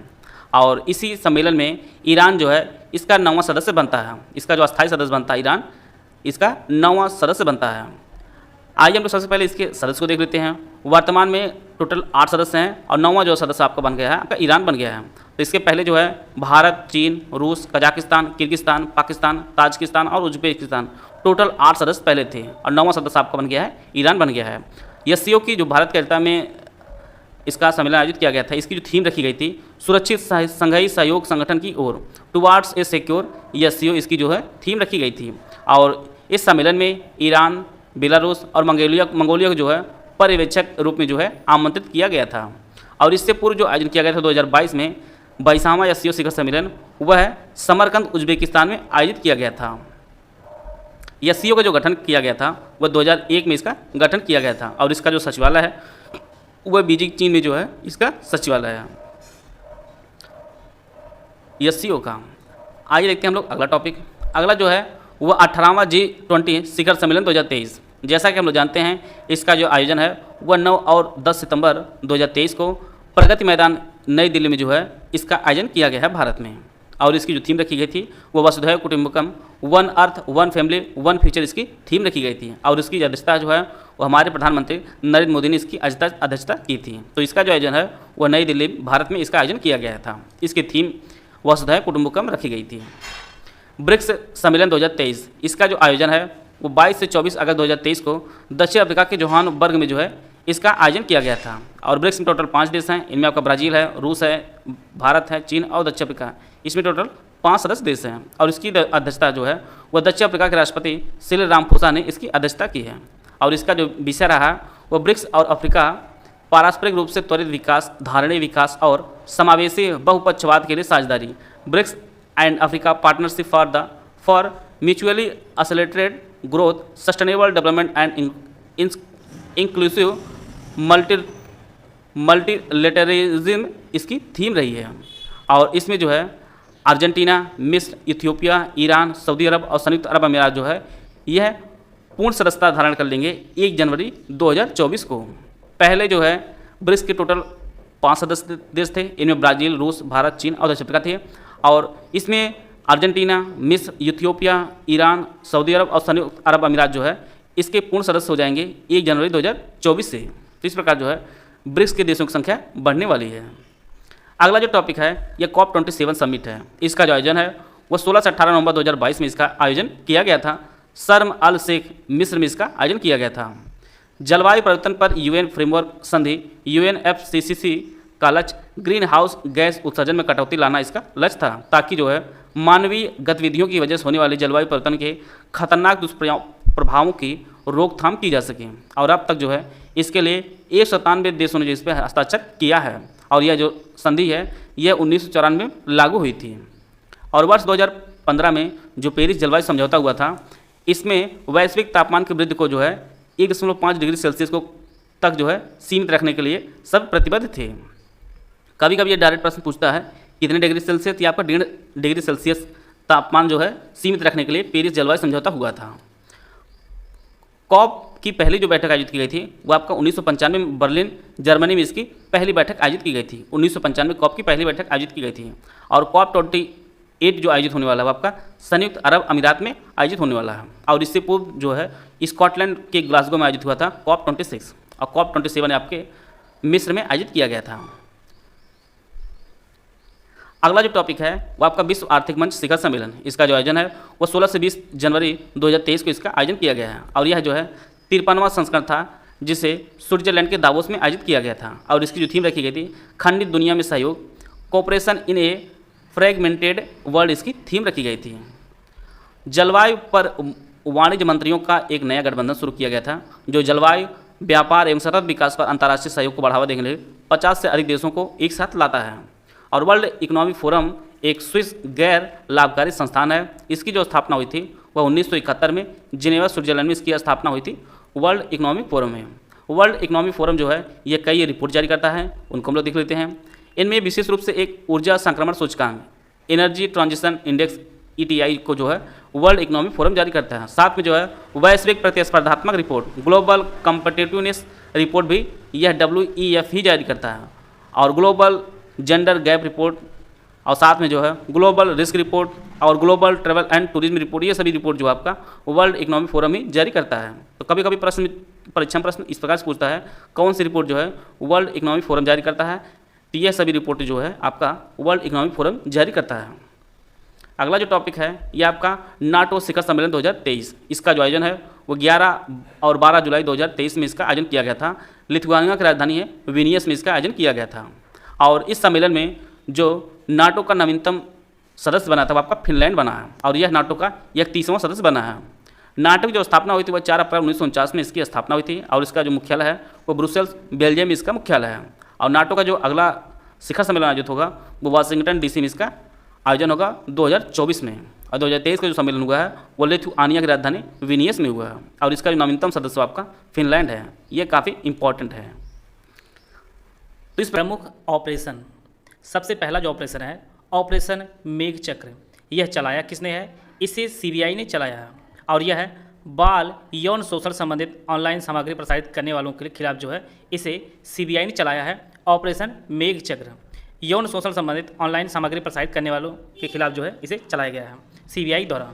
इसी प्रकार से ऑपरेशन नार्कोस, इसे RPF द्वारा जो है रेल के माध्यम से जो नशीले पदार्थ की तस्करी करते हैं उसको रोकने के लिए RPF ने जो है ऑपरेशन नार्कोस चलाया था, जो नशीले पदार्थ की तस्करी करते हैं उसको रोकने के लिए।